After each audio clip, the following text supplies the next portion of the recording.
On a frozen Montana bridge, a single father saved a dying stranger trapped in a luxury SUV seconds before it plunged into the river below. But when the billionaire tech heiress he rescued tracked him down months later, she came disguised as someone ordinary, hiding a fortune, a corporate war, and a dangerous secret that would threaten everything he loved. This is a story about the choice between truth and survival, and the impossible price of loving someone whose world could destroy yours. If you want to see where this story takes us, hit that like button and drop a comment with your city so I can see how far this journey reaches. The truck's headlights barely cut through the storm. Caleb Hayes squinted through the windshield as snow attacked the glass in sideways sheets, the wipers struggling against the accumulation. His daughter Emma was asleep in the passenger seat, her head tilted against the window, her breath fogging the cold glass. She still wore her school backpack. He'd picked her up 3 hours late because Old Man Hendrick's transmission had finally given out completely, and the job had stretched past closing time. Again. "We're almost home, baby," Caleb muttered, though Emma couldn't hear him. His hands ached. 32 years old, and his knuckles already looked like his father's had at 50. Scarred, swollen, permanently stained with grease that never fully washed out. He'd been underneath cars since he was 16. Before that, really. His dad had owned the shop before the cancer took him. Now it was Caleb's shop, his debt, his legacy. The road twisted along the mountain ridge, a thin line between forest and empty air. On clear days, you could see all the way to the valley below. Tonight, Caleb couldn't see past the hood of his truck. He'd taken this route 1,000 times. He knew every turn, every pothole, every place where the asphalt cracked, and the county never bothered to fix it. Route 89 wasn't the fastest way home, but it was the only way when the main highway closed during storms like this. Most people avoided it after dark. Too narrow, too exposed. Caleb didn't have the luxury of avoiding anything. The radio crackled with static. He'd lost the station 10 miles back. Now it was just white noise and the occasional burst of garbled weather warnings. He reached over to turn it off when Emma stirred. "Dad?" "Yeah, sweetheart, still here. Are we home yet?" 10 more minutes. She yawned and closed her eyes again. 7 years old and already too used to late nights and long drives. Too used to a dad who smelled like motor oil and came home exhausted. Too used to a life that didn't leave room for much else. He tried. He really did. The truck rounded a bend and Caleb's foot instinctively eased off the gas. This was the bad section, the bridge over Coldwater Canyon. In summer, it was just a rusted metal frame spanning a dried creek bed. In winter, it became something else entirely. Ice formed in layers beneath the snow, invisible and deadly. The county had put up warning signs, but they were half buried in drifts now. Caleb shifted into low gear and slowed to a crawl. That's when he saw the lights. 2 bright points cutting through the storm at an odd angle. Too high, too far to the right. Headlights, but wrong. Pointed up instead of forward. What the hell? He pressed the brake and stopped the truck in the middle of the road. The lights didn't move, just hung there in the darkness like eyes staring back at him. Emma sat up. "What is it?" "Stay here." "Dad." "Emma, stay in the truck." He left the engine running and climbed out into the storm. The wind hit him immediately, cold enough to steal his breath. Snow stung his face. He pulled his jacket tighter and moved forward, boots crunching through the fresh powder. The lights became clearer as he approached the bridge. They belonged to a vehicle, a big one, but it wasn't on the road. It was hanging off the side of the bridge, the front end suspended over the canyon, the rear tires barely touching the asphalt. A black SUV, expensive looking even through the snow. One of those luxury models that cost more than Caleb made in 5 years. The bridge was old, built decades ago when traffic was lighter and vehicles were smaller. The guardrail had already started to give way. Metal posts bent outward like broken teeth. The SUV's front bumper had punched through completely, and now the whole vehicle teetered on the edge, held in place by friction and luck. Caleb's heart kicked into a higher gear. He ran forward, careful on the ice, and dropped to his knees near the driver's side. The window was shattered. Inside, he could see someone slumped over the steering wheel. "Hey!" He banged on the door. "Can you hear me?" No response. The SUV shifted slightly. Metal groaned. Caleb felt the movement through the bridge deck beneath him. Shit. He pulled out his phone. No signal. Of course. This stretch of road was a dead zone on good days. In a storm like this, forget it. He looked back at his truck. Emma's face was pressed against the passenger window, watching him. He should go. Get Emma somewhere safe, drive to town and call for help. But the SUV shifted again, and this time Caleb heard something crack. One of the support beams. The vehicle was going over. Not eventually. Soon. God damn it! He grabbed the door handle and pulled. Locked. He moved to the passenger side, slipping once on the ice and barely catching himself. That door was locked too. The back doors, same thing. All locked. The windshield was spiderwebbed with cracks, but still intact. Caleb looked around for something to break it with and found a fist-sized rock half buried in the snow near the bridge railing. He grabbed it and smashed it against the glass.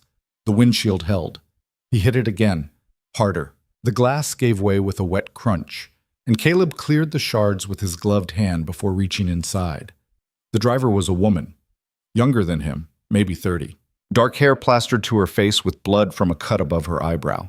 She wore a cream-colored coat that probably cost more than Caleb's truck. Her seatbelt was still fastened, the strap pressing against her chest.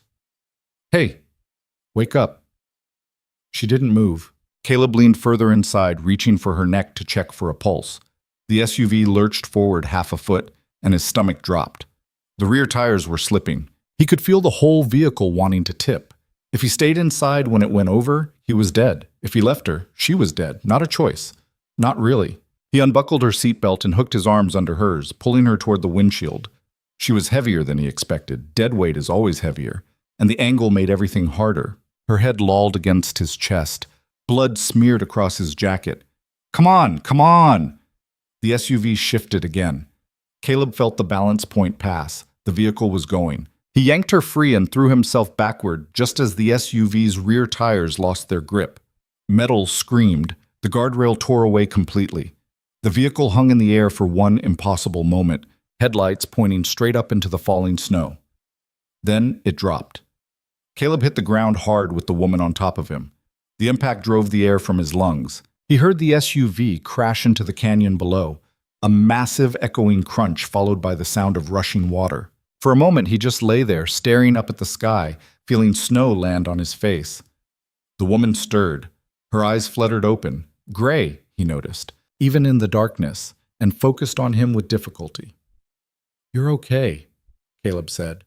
His voice sounded distant to his own ears. "You're going to be okay." Her lips moved, but no sound came out. "Don't try to talk. Just stay still." Her hand found his chest, fingers curling into his jacket. She was trying to say something. Caleb leaned closer. "Thank you."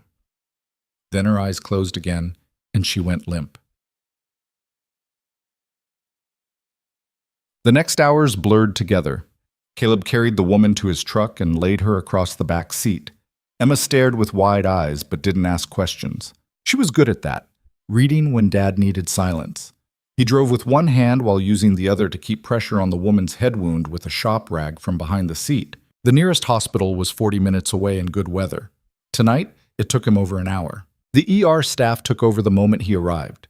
Nurses swarmed the woman, asking questions Caleb couldn't answer. Name, age, medical history, insurance? "I don't know," he kept saying. "I just found her."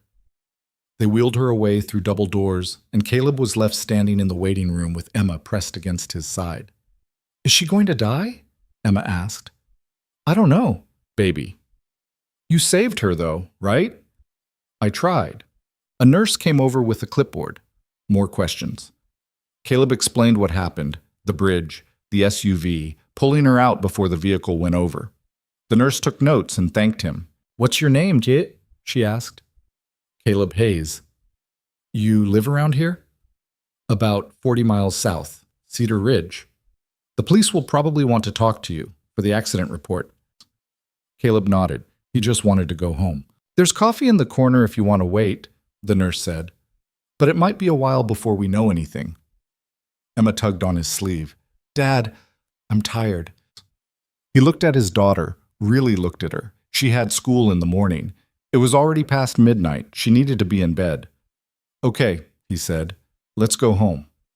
At the front desk, they asked for his contact information in case the police needed to reach him. Caleb scribbled his phone number on a form and walked out. The storm had passed. The parking lot was quiet under fresh snow. Caleb loaded Emma into the truck and started the engine. "You're a hero," Emma said sleepily as they pulled out onto the road. "I'm really not." "Mom would think so." Caleb's hands tightened on the steering wheel. He didn't respond. Emma was asleep before they reached the highway. 3 days passed before Caleb thought about the woman again. Not that he forgot. You don't forget pulling someone from a vehicle seconds before it drops into a canyon. But life didn't stop. Emma needed breakfast and help with homework. The shop needed attention. Bills needed paying. Caleb's world kept turning, and somewhere in the middle of keeping all the plates spinning, the memory of gray eyes and a blood-stained coat got filed away under things I can't do anything about. On Thursday morning, Sheriff Barnes showed up at the shop. Caleb was underneath a Chevy Silverado when he heard the bell over the door chime. He rolled out from under the truck and found Barnes standing in the doorway, hat in hand. "Sheriff? Caleb, got a minute?" They moved to the small office at the back of the shop, really just a closet with a desk and a filing cabinet that hadn't been organized since Caleb's father died. Barnes sat in the old chair that squeaked every time you moved. "I wanted to follow up on the accident the other night," Barnes said. "The woman you pulled out of the SUV. She okay?" "She's alive, thanks to you. Concussion, some cuts that needed stitches, couple of bruised ribs, but she's stable. They flew her to a private facility in Denver 2 days ago." "Private facility? Turns out you saved someone important." Barnes pulled a small notebook from his pocket and flipped it open. "Vivien Laurent. Ring a bell?" Caleb shook his head. "She's a tech CEO. Billionaire. Her company makes... hell, I don't even understand half of it. Something about software and data security. Point is, she's got money. A lot of it." Caleb leaned against the desk. "What was she doing out here?" "That's the question. Her company says she was on a private retreat. Driving herself, no security, no assistant, which apparently is unusual for someone like her." Barnes closed the notebook. "The vehicle went into the water like you said. We pulled it out yesterday. Brake lines were cut." "Wo ist dies?" The words hung in the air. "Cut," Caleb repeated. "Clean slice, not wear and tear. Someone wanted that vehicle to crash." "You think someone tried to kill her?" "I think someone succeeded in running her off the road on a night when nobody would see it happen. If you hadn't come along..." Barnes didn't finish the sentence. Caleb's mind was working through the implications. "So what now?" "The state police are handling it, maybe the FBI, given who she is. But they wanted me to thank you officially. You saved her life." "I just did what anyone would do. Most people would have kept driving." Barnes stood and put his hat back on. "Anyway, I wanted you to know. And to give you this." He handed Caleb a business card. Expensive paper, embossed lettering. Laurent Industries. Vivien Laurent, CEO. "What's this for?" "Her people called. They want to thank you properly. Give them a ring when you have time." After Barnes left, Caleb stared at the card for a long time. Then he tucked it into his wallet and went back to work. The call came that night while Caleb was making dinner. Emma was at the table doing homework, or pretending to while actually drawing horses in the margins of her math worksheet. Caleb stood at the stove, stirring a pot of chili that was probably going to turn out too salty again. He'd never been a good cook. Sarah had handled that. After she died, Caleb had learned to make about 6 things, and he rotated through them like a prison menu. His phone buzzed against the counter. Unknown number. "Hello? Is this Caleb Hayes?" A woman's voice, professional, clipped. "Yeah. My name is Rachel Chen. I'm calling on behalf of Ms. Vivien Laurent. I understand you were the person who helped her during the accident earlier this week." Caleb turned down the burner. "Is she okay?" "She's recovering well, thank you. Ms. Laurent asked me to reach out and express her gratitude. She'd like to send something as a thank you. Perhaps we could arrange a wire transfer. If you provide me with your banking information, I don't need anything." Silence on the other end. "I'm sorry? I don't need money or whatever. I'm just glad she's okay." "Mr. Hayes, Ms. Laurent is very grateful. She really would like to..." "Tell her she doesn't owe me anything. Really?" More silence. Caleb could almost hear the woman recalibrating. Could I at least send a gift? Something for your daughter, perhaps? I understand she was with you that night. How did they know about Emma? We're fine, Caleb said, but thank her for the call. He hung up before the conversation could continue. Emma looked up from her homework. Who was that? Nobody important. No, it's like The second call came 3 days later. Different voice, same script. This time it was a man who introduced himself as Ms. Laurent's personal attorney. He was more insistent, more formal. He used words like liability and documentation and proper gratitude. Caleb cut him off mid-sentence.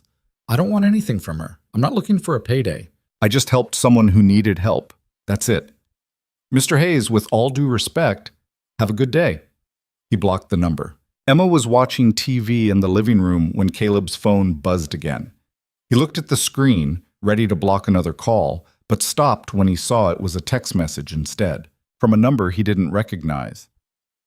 This is Vivien Laurent. Please don't hang up. Caleb stared at the screen. Another message appeared. I know my people keep calling. I asked them to stop. I wanted to thank you myself. You saved my life. I don't know how to repay something like that.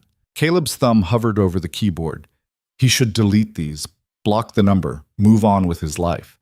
Instead, he typed, You don't owe me anything. The response came immediately. I owe you everything. At least let me say thank you in person. I'm still in Denver, but I could come to you. Or if you're ever in the city. Caleb looked through the doorway at Emma, who was laughing at something on TV. Her face was lit by the screen glow. She looked happy, normal. He typed, I'm glad you're okay, but I don't think that's a good idea. A longer pause this time. Then, I understand, but if you change your mind, please reach out. The number is real. I'll answer. Caleb set the phone down and didn't respond. Winter settled over Cedar Ridge like a heavy blanket. The days were short, the nights long and cold. Snow piled up along the streets faster than the single plow could clear it. The shop stayed busy, vehicles broke down constantly in this weather, and Caleb worked late most nights trying to keep up with the demand. Emma started asking questions about Christmas. What did they want? Could they get a real tree this year instead of the plastic one from the garage? Could they maybe drive to Billings and see the lights? Caleb made promises he wasn't sure he could keep. Money was tight. It was always tight, but especially in winter when heating bills went up and work sometimes slowed down because people couldn't afford to fix their cars. Caleb had a savings account with $3,000 that he refused to touch except for emergencies. That was Emma's future. College or whatever she needed when she got older. He wouldn't touch it. On a Tuesday in late November, Caleb was closing up the shop when he noticed someone standing across the street. A woman. Long dark coat, hands in pockets, breath visible in the cold air. She was looking at the shop. At him. Caleb locked the front door and walked toward her. As he got closer, he realized he recognized her. The hair was different, longer, pulled back instead of matted with blood. And she wasn't covered in cuts and bruises anymore. But the eyes were the same, gray, intense. Vivien Laurent. She didn't move as he approached, just stood there watching him with an expression he couldn't read. You're not supposed to be here, Caleb said. I know. You sent people, made calls. I said no. I remember. So why are you here? Vivien looked past him at the shop, then back at his face. Because saying thank you over the phone felt wrong. You could have sent a card. I could have. They stood in silence. Cold wind blew snow off the roof of the nearest building, and it fell between them like static. How did you even find me? Caleb asked. I asked. Asked who? Spasti. People who know things. That's not creepy at all. Vivien's mouth twitched, almost a smile. You left something at the hospital the night you brought me in. She reached into her pocket and pulled out a glove. Old leather, worn at the fingertips, permanently stained. One of the pair Caleb kept in his truck. I figured you might want it back, she said. Caleb took the glove. It was warm from being in her pocket. Thanks. You're welcome. More silence. A car passed on the main street, tires crunching through snow. I should go, Vivien said. I needed to see you, to make sure you were real. Why wouldn't I be real? I wasn't sure if I dreamed you. She looked down. The accident is mostly a blur, but I remember your voice. You told me I was going to be okay. You are okay. Because of you. Caleb shook his head. I just pulled you out of a vehicle. Doctors did the rest. You risked your life for a stranger. Anyone would have. But they didn't. You did. She was looking at him again with those gray eyes, and Caleb felt something uncomfortable twist in his chest. He didn't know what to do with the way she was standing there, like he'd done something extraordinary instead of just basic human decency. Look, he said, I'm glad you're okay. Really. But you don't need to have dinner with me. Caleb blinked. What? Dinner? Tomorrow night? Let me buy you a meal. That's all? Just let me say thank you properly. I don't think... Please. The word hung between them. Caleb should say no. Every instinct told him to say no. This woman was from a different world, a world of private hospitals and corporate lawyers and security teams. She didn't belong in Cedar Ridge. She definitely didn't belong in Caleb's life. But there was something in her eyes, not pity, not obligation, loneliness, maybe. One dinner, he said. Vivien smiled. It changed her whole face, made her look younger, less guarded. One dinner, she agreed. The restaurant was called Murphy's, and it was the only place in town that could pretend to be nice when it needed to. Cloth napkins instead of paper. Actual wine glasses instead of mason jars. The menu had things like pan-seared and locally sourced, even though everyone knew Murphy just bought his meat from the Costco in Billings. Caleb arrived 10 minutes early because he'd never been good at being fashionably late. He'd also spent 20 minutes staring at his closet before admitting he didn't own anything nicer than jeans and a button-up shirt that only came out for funerals and parent-teacher conferences. He sat at a table near the window and tried not to look as uncomfortable as he felt. Vivien arrived exactly on time. She wore a simple black dress and a coat that looked expensive but understated. Her hair was down, falling past her shoulders. She looked normal, like someone who could live in Cedar Ridge instead of someone who ran a tech empire. Hi, she said, sliding into the seat across from him. Hi. A waitress appeared with menus and water. They ordered without much discussion. Steak for Caleb, salmon for Vivien. The waitress retreated and silence settled over the table. So, Vivien said eventually. So, this is awkward. Little bit. She laughed. It was a good sound, genuine and unexpected. I promise I don't usually ambush people in their hometowns. Just me? Just you? Caleb took a sip of water. Why did you come here, really? Vivien's smile faded slightly. I told you, to say thank you. You could have done that anywhere. Could have sent money or, I don't know, named a building after me or something. Would you have wanted that? No, Then why would I do it? She leaned forward. I came here because I needed to see where you live, who you are. You saved my life, Caleb. That's not nothing. And everyone around me kept treating it like a transaction, something we could resolve with a check and a thank you card. But you're not a transaction. What am I then? A good person, maybe the only one who didn't want something from me. The food arrived and they ate in silence for a few minutes. The steak was overcooked. Caleb didn't complain.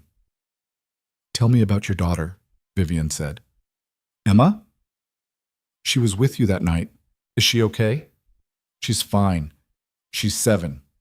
Tough as hell. Like her dad. Caleb shook his head. I'm not tough. You pulled a stranger from a car that was about to crash into a river while your daughter watched. That's pretty tough. That's just, reacting, not thinking. Most people think. You acted. Vivien set down her fork. What happened to her mother, if you don't mind me asking? Caleb did mind, but something about the way Vivien asked, quiet, careful, made him answer. Cancer. 3 years ago. She fought for 18 months, but he shrugged. Emma was 4. She doesn't remember much. I'm sorry. Me too. They finished eating. The waitress brought coffee, and they sat with the cups warming their hands. What about you? Caleb asked. You said you were on a retreat when the accident happened. Why drive yourself? You must have people for that. Vivien's expression tightened. I do, but sometimes I need to get away from the people. Why? Because they all want something, always. Every conversation is a negotiation. Every relationship is transactional. She looked out the window at the dark street. I built a company from nothing. Spent 15 years turning an idea into something worth billions. And now I can't tell who's real anymore. Must be lonely. It is. They sat in silence. Outside, snow had started falling again. I should go, Vivien said eventually. I told my driver I'd only be an hour. Your driver? He's parked 2 blocks away. I didn't want... She trailed off. I didn't want this to feel like a production. Caleb paid the check over Vivien's protests. She followed him outside, and they stood on the sidewalk under the restaurant's awning. Thank you for dinner, she said. You're the one who invited me. I know, but thank you for coming. A car pulled up, a black sedan, definitely not from around here. The driver got out and opened the rear door. Vivien turned to Caleb. Can I ask you something? Sure. When you pulled me out of the SUV, did you think about not doing it? About just leaving? Caleb considered lying, but something about the way she asked made honesty feel necessary. For about half a second, he said, I thought about Emma, about what would happen to her if something happened to me. But you did it anyway. Yeah. Why? Because I couldn't live with myself if I didn't. Vivien nodded slowly.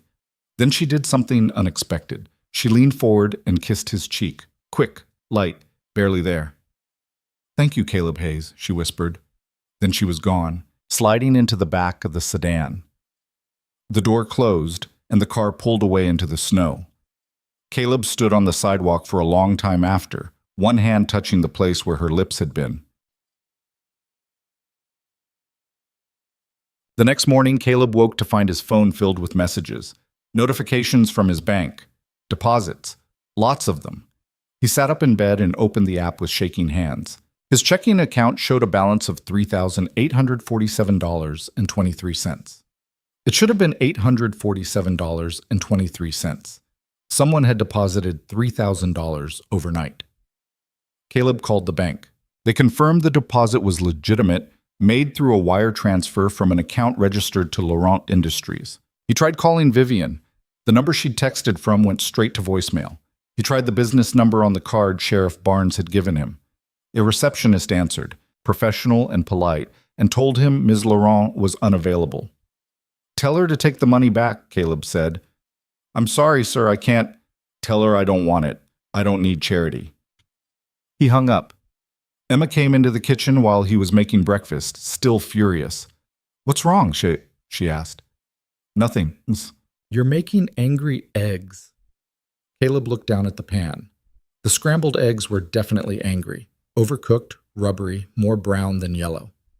Sorry. It's okay. I like them crispy. She didn't. But she ate them anyway because Emma was like that. She adapted, made things easier for him even when she was 7 years old and shouldn't have to. That was Sarah's gift to her, Caleb thought.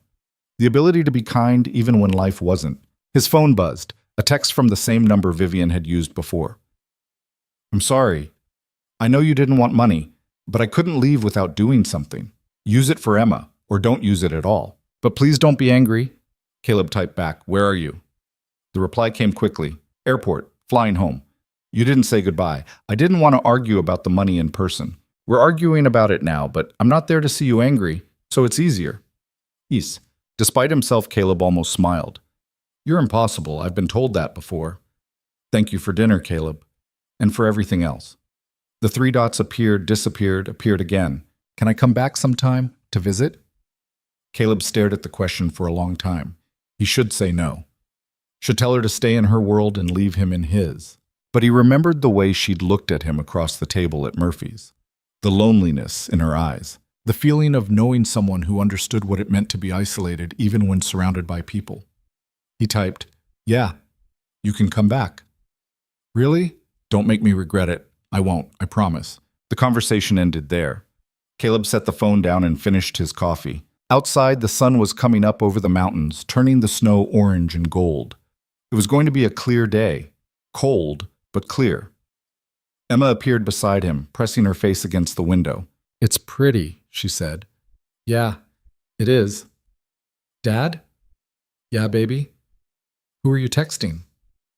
Caleb looked down at his daughter. A friend. A new friend? I think so. Emma smiled. That's good. You need more friends. She went back to the table to finish her angry eggs, and Caleb stood at the window watching the light spread across the valley. Somewhere out there, Vivien Laurent was flying back to her other life, back to boardrooms and business deals and people who wanted things from her. But she'd asked if she could come back, and Caleb had said yes. He wasn't sure yet if that was a mistake, but for the first time in 3 years, he felt something other than the dull weight of responsibility and survival. He felt curious. And maybe, just maybe, that was enough. 2 weeks passed before Vivien came back. Caleb didn't expect her to. Rich people said things all the time, empty promises wrapped in polite conversation. He figured the text messages would stop, the money would sit untouched in his account, and eventually the whole strange episode would fade into something he'd tell Emma about when she was older. Remember that time I pulled a billionaire out of a crashed car? But on a Wednesday afternoon in early December, while Caleb was elbow deep in a transmission rebuild, his phone buzzed. I'm in town. Are you free for coffee? He wiped his hands on a rag and stared at the screen. Emma was at school. The shop was slow. He had no excuse except the obvious one, that this was a bad idea and he should know better. He typed back, Joe's Diner, 20 minutes. See you there. Caleb finished with the transmission, washed his hands twice, and told his part-timer Marcus to handle the front. Then he walked the 3 blocks to Joe's, second-guessing every step. The diner was mostly empty at 2 in the afternoon. A couple of truckers at the counter, old Betty Marsh in her usual booth working on a crossword puzzle. Vivien sat in the back corner, wearing jeans and a gray sweater that probably cost more than Caleb's monthly mortgage, but looked normal enough that nobody would notice. She saw him and smiled. Hi. Hi. Caleb slid into the seat across from her. You came back. I said I would. People say a lot of things. I'm not people. Joe himself came over with coffee, thick, bitter stuff that had been sitting on the burner too long. Vivien took a sip and didn't flinch, which impressed Caleb more than it should have. So, she said, how have you been? Busy? You? Same. They sat in awkward silence. Caleb added sugar to his coffee just to have something to do with his hands. Did you use the money? Vivien asked. No. Why not? Because I didn't earn it. You saved my life. I'd say you earned it. That's not how it works. Vivien set down her cup. How does it work then? You don't pay people for being decent. That's just being human. Most humans wouldn't have done what you did. Most humans are better than you think. She studied him for a moment, and Caleb felt exposed under that gray gaze, like she was reading something he hadn't written yet. You really believe that? She said. Yeah, I do. I wish I could. Joe came back with pie. Apple, fresh that morning. He set 2 plates down without asking if they wanted any. That was Joe's way. If you were sitting in his diner, you ate pie. Vivien picked up her fork. Is this how small towns work? Free pie? Pretty much. I like it. They ate in silence for a while. The pie was good. Everything Joe made was good, even if the coffee tasted like burnt motor oil. Can I ask you something? Vivien said eventually. Sure. Why did you let me come back? Matt. Caleb considered the question. I don't know. Curiosity, maybe. About what? About why someone like you would want to spend time in a place like this. Someone like me. You know what I mean. Ici. I do. And that's exactly why I'm here. Vivien pushed her plate aside. In my world, everyone wants something. Money, connections, access, leverage. Every conversation is a chess game. Every friendship is strategic. She looked out the window at the empty street. But here, nobody knows who I am. Nobody cares. I can just exist. People will figure it out eventually. Maybe, but not today. And Betty Marsh walked past their table on her way to the register. She nodded at Caleb, gave Vivien a curious once-over, and kept moving. Who's that? Vivien asked. Betty. She runs the library. Knows everyone's business. Do you think she'll tell people about me? Probably. But she'll just say I was having coffee with some woman. Won't make it a big deal unless you give her a reason. What kind of reason? I don't know. Show up in a helicopter, have bodyguards, act like you're better than everyone. I would never do that. I know. Vivien smiled. How do you know? Because you're eating Joe's pie without complaining about the crust being soggy. The crust is soggy. Yeah, but you're eating it anyway. They finished their coffee and walked outside. The afternoon was cold but clear, the kind of day where the sky looked too blue to be real. What are you doing later? Vivien asked. Picking up Emma from school, making dinner, homework, the usual. Can I meet her? Caleb stopped walking. Why? Because she's important to you, and I'd like to know the people who are important to you. Vivien, if it's too much, say so. I'll back off. Caleb thought about Emma, about what it would mean to introduce her to someone who might disappear tomorrow, about whether it was fair to let his daughter get attached to someone who didn't really belong in their lives. But he also thought about Emma asking if he had new friends, about the way she'd said he needed more of them. Okay, he said, but don't expect anything fancy. It's just spaghetti night. I love spaghetti. No, you don't. How do you know? Because rich people don't eat spaghetti from a jar with garlic bread from the grocery store. Then maybe I'm not as rich as you think. They walked back to the shop together. Caleb showed her around, the garage bays, the parts room, the ancient hydraulic lift that still worked because he maintained it obsessively. Vivien asked questions about everything, seemed genuinely interested in how things worked. My dad taught me, Caleb said, running his hand along a workbench scarred with years of use. Started bringing me here when I was 6. By the time I was 12, I could rebuild a carburetor. Do you like it? The work? Yeah, Caleb shrugged. It's honest. You fix something, it works. You don't fix it right, it breaks again. There's no ambiguity. Must be nice. What do you do? I mean, I know you run a tech company, but what does that actually mean? Vivien leaned against the workbench. We build security software for financial institutions, banks, investment firms, cryptocurrency platforms. Basically, we help rich people protect their money from other rich people trying to steal it. Sounds complicated. It is, and exhausting, and sometimes I wonder if any of it matters. Does it? I used to think so. She picked up a wrench, tested its weight. But lately I'm not sure. The company keeps growing, the numbers keep getting bigger, but I can't remember the last time I felt proud of anything. Why not? Because it stopped being about building something good and started being about beating the competition, about market share and quarterly earnings and impressing investors. She set the wrench down. I didn't start the company to get rich. I started it because I wanted to create something that mattered. Somewhere along the way, I forgot that. Caleb didn't know what to say to that. His world was small. Emma, the shop, the bills that needed paying. He'd never built an empire. Never had to choose between success and meaning. Maybe you need a break, he said finally. Maybe I do. At 3:30, they drove to Emma's school in Caleb's truck. Vivien sat in the passenger seat, quiet, watching the town pass by. The elementary school was a squat brick building surrounded by bare trees and a playground covered in snow. Kids poured out when the bell rang, a chaos of backpacks and shouting. Emma spotted Caleb's truck and ran over, her boots leaving tracks in the slush. Then she saw Vivien and stopped. Emma, this is my friend Vivien, Caleb said.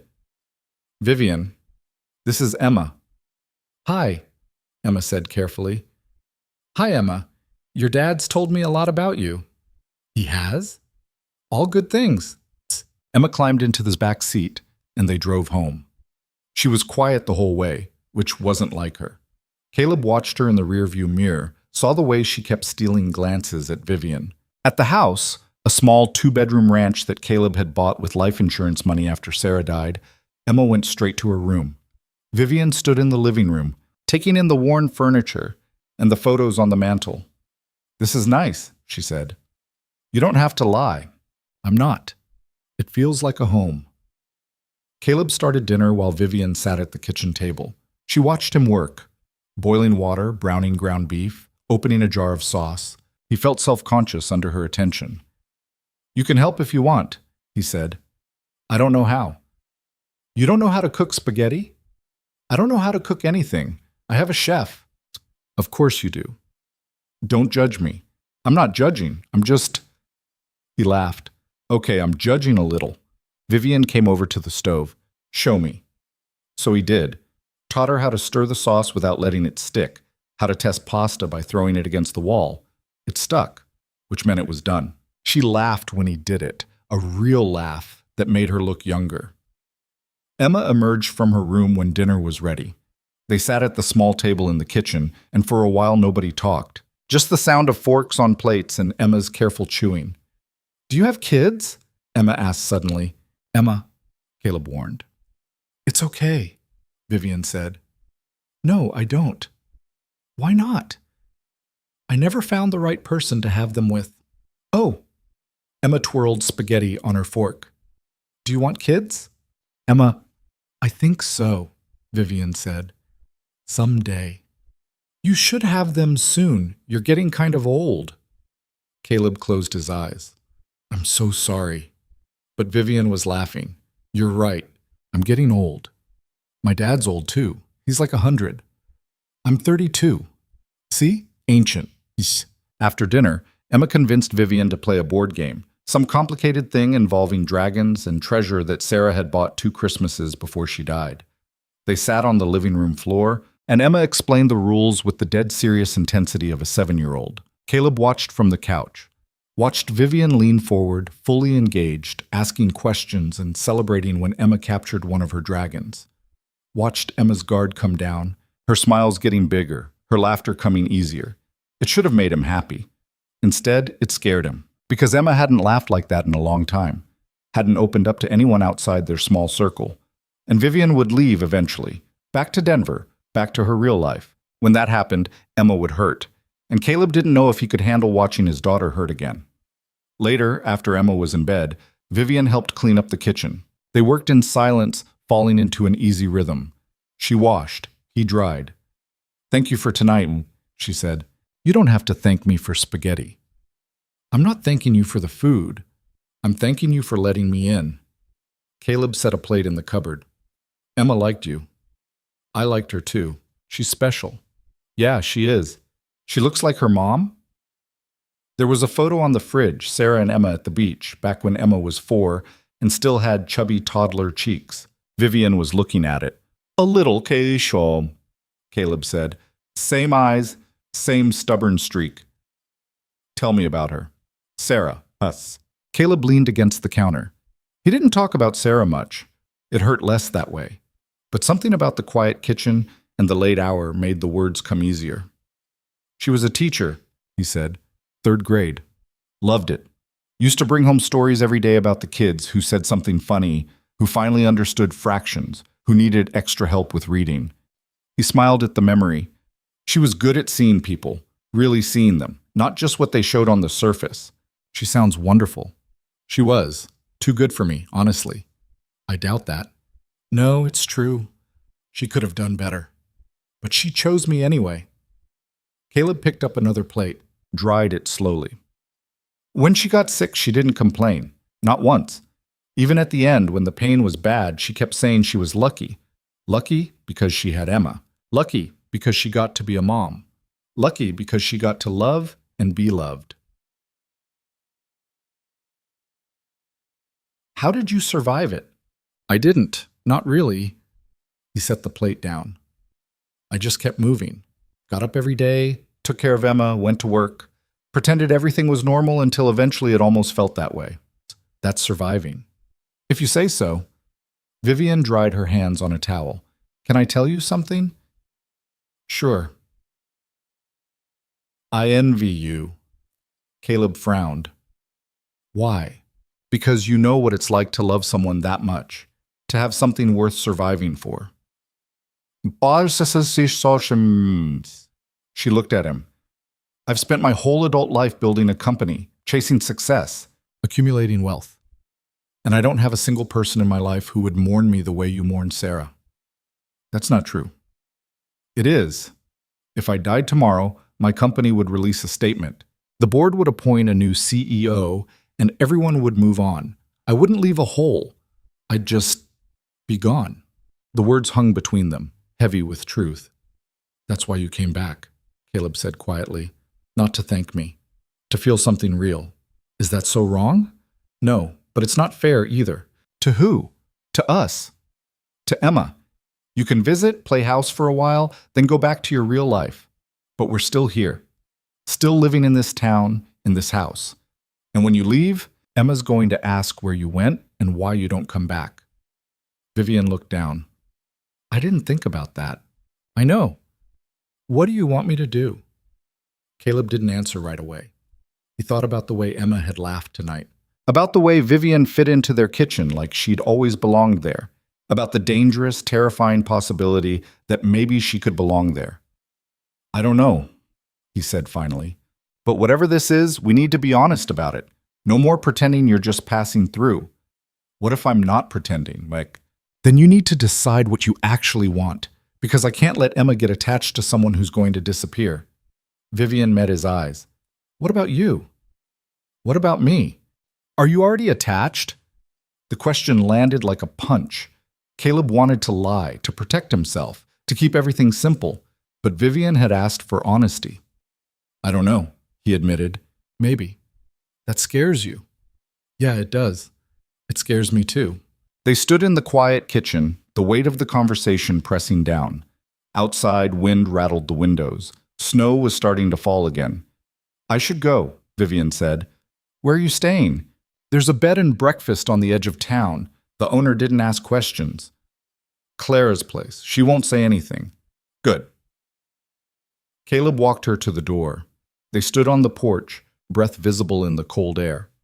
Can I come back? Vivien asked. Do you want to? What? Yes, but only if you want me to. Caleb looked at her, really looked at her. Not the billionaire, not the CEO, just the woman standing in front of him with vulnerability written across her face. Come back, he said. You're sure? No, but come back anyway. Vivien smiled, and for a moment Caleb thought she might kiss him. But she just touched his arm, squeezed once, and walked to her car. He watched her drive away, then went back inside. Emma's door was cracked open. He peeked in and found her awake, staring at the ceiling. You should be asleep, he said. I know. What's wrong? Nothing. Emma. She rolled over to face him. Do you like her? Vivien? Yeah. Caleb sat on the edge of her bed. She's nice. That's not what I asked. What did you ask? Do you like her? It's complicated. That means yes. Caleb sighed. Maybe. I don't know yet. Emma was quiet for a moment, then, it's okay if you do. Yeah? Yeah, Mom would want you to be happy. The words hit harder than Caleb expected.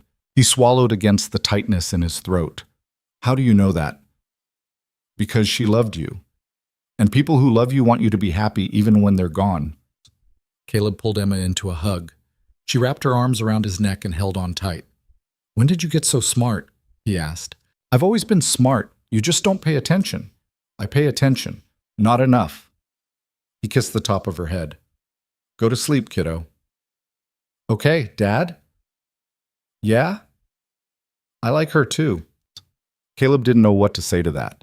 So he just tucked the blankets around her and turned off the light. In his own room, he lay awake for a long time, staring at the ceiling. His phone buzzed on the nightstand. Thank you for tonight. It meant more than you know. He typed back, same. See you tomorrow? Yeah. See you tomorrow. He set the phone down and closed his eyes. Tomorrow, he thought, and the day after that, and the day after that. Somewhere between pulling Vivien from that SUV and eating spaghetti at his kitchen table, his life had gotten complicated. But maybe complicated wasn't the worst thing. Maybe it was just different. And maybe different was exactly what he needed. The next morning, Vivien showed up at the shop with coffee and bagels from the only bakery in town. She wore jeans and a jacket that looked worn enough to be real instead of designer distressed. Morning, she said. Morning. I brought breakfast.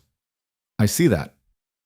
They sat in his office, eating bagels that were slightly stale and drinking coffee that was infinitely better than Joe's. Marcus was already working in the garage, and the sound of pneumatic tools echoed through the building. "What's your plan today?" Caleb asked. "I don't have one." "You don't have meetings, conference calls, CEO stuff?" "I told my assistant I was taking a few weeks off." She nearly had a heart attack. "When's the last time you took time off?"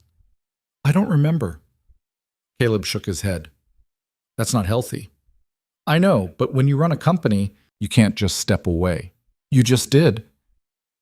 "I guess I did." They finished breakfast in comfortable silence.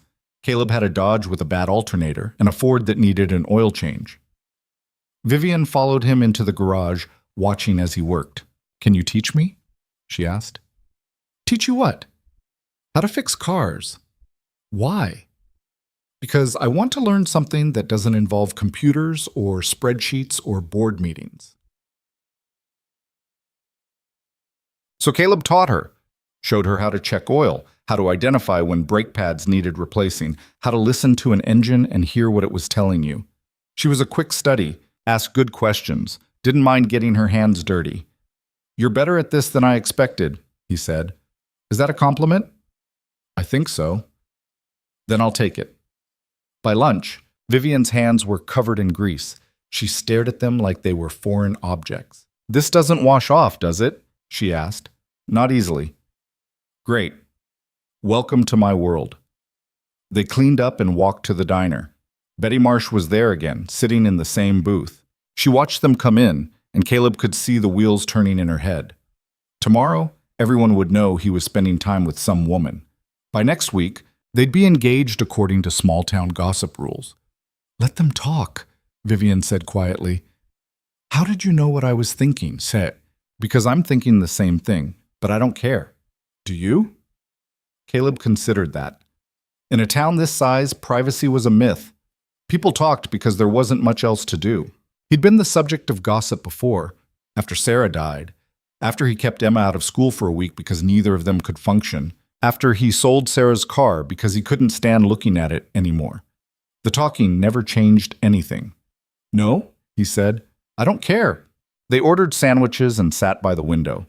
Joe brought extra fries without asking. The lunch crowd was picking up, construction workers, teachers on their break, retired folks with nowhere else to be. "Tell me about this town," Vivien said. "What do you want to know?" "Everything. How long have you lived here?" "My whole life. Born in the hospital 20 miles north, grew up on the south side where the houses are smaller. Took over the shop when my dad died. Married Sarah at the church on Main Street. Emma was born in the same hospital as me." "You've never lived anywhere else?" "Nope." "Do you ever want to?" Caleb thought about it. "Not really. This is home. Everyone knows everyone. It's not exciting, but it's real." "What's real about it?" "People care. When Sarah was sick, neighbors brought food every night for 6 months. When Emma was born, the church ladies threw us a baby shower even though we didn't ask. When the shop almost went under 3 years ago, customers paid in advance for work I hadn't done yet just to keep me afloat." He gestured at the diner. "You can't buy that in a city. You can't manufacture it. It just exists because people choose to show up for each other." Vivien was quiet for a moment. "I grew up in Boston, suburb outside the city. My parents were both lawyers. They worked constantly. I barely saw them. That must have been lonely." "It was. But I told myself it didn't matter. I focused on school, on building my company, on proving I could be successful on my own." She pushed fries around on her plate. "And then I woke up one day and realized I'd built this empire, but I didn't have anyone to share it with." "What about friends?" "Yeah. I have colleagues, employees, business partners, but friends?" She shook her head. "I don't know if I remember how to have those. It's not that hard. You just show up, be honest, care about people without expecting anything back." "That sounds impossible." "It's not. You're already doing it." "I am?" "Yeah, you're here. You're trying. That counts." Vivien smiled. "You're too nice to me. Someone has to be." After lunch, they picked up Emma from school together. She climbed into the truck and immediately started talking about her day. Art class, recess, Some drama involving a kid named Tyler who kept stealing everyone's pencils. Did you get your pencil back? Vivien asked. No, but I took 2 of his, so we're even. Emma, Caleb said. What? He started it. That doesn't mean you finish it. Why not? Because we don't steal. He stole first. Emma. Fine. I'll give them back tomorrow. At the house, Emma did her homework at the kitchen table while Caleb started dinner. Vivien sat with Emma, helping with math problems and vocabulary words. They worked well together, Vivien patient, Emma willing to listen. You're good with her, Caleb said later, after Emma had gone to play in her room. She's easy to be good with.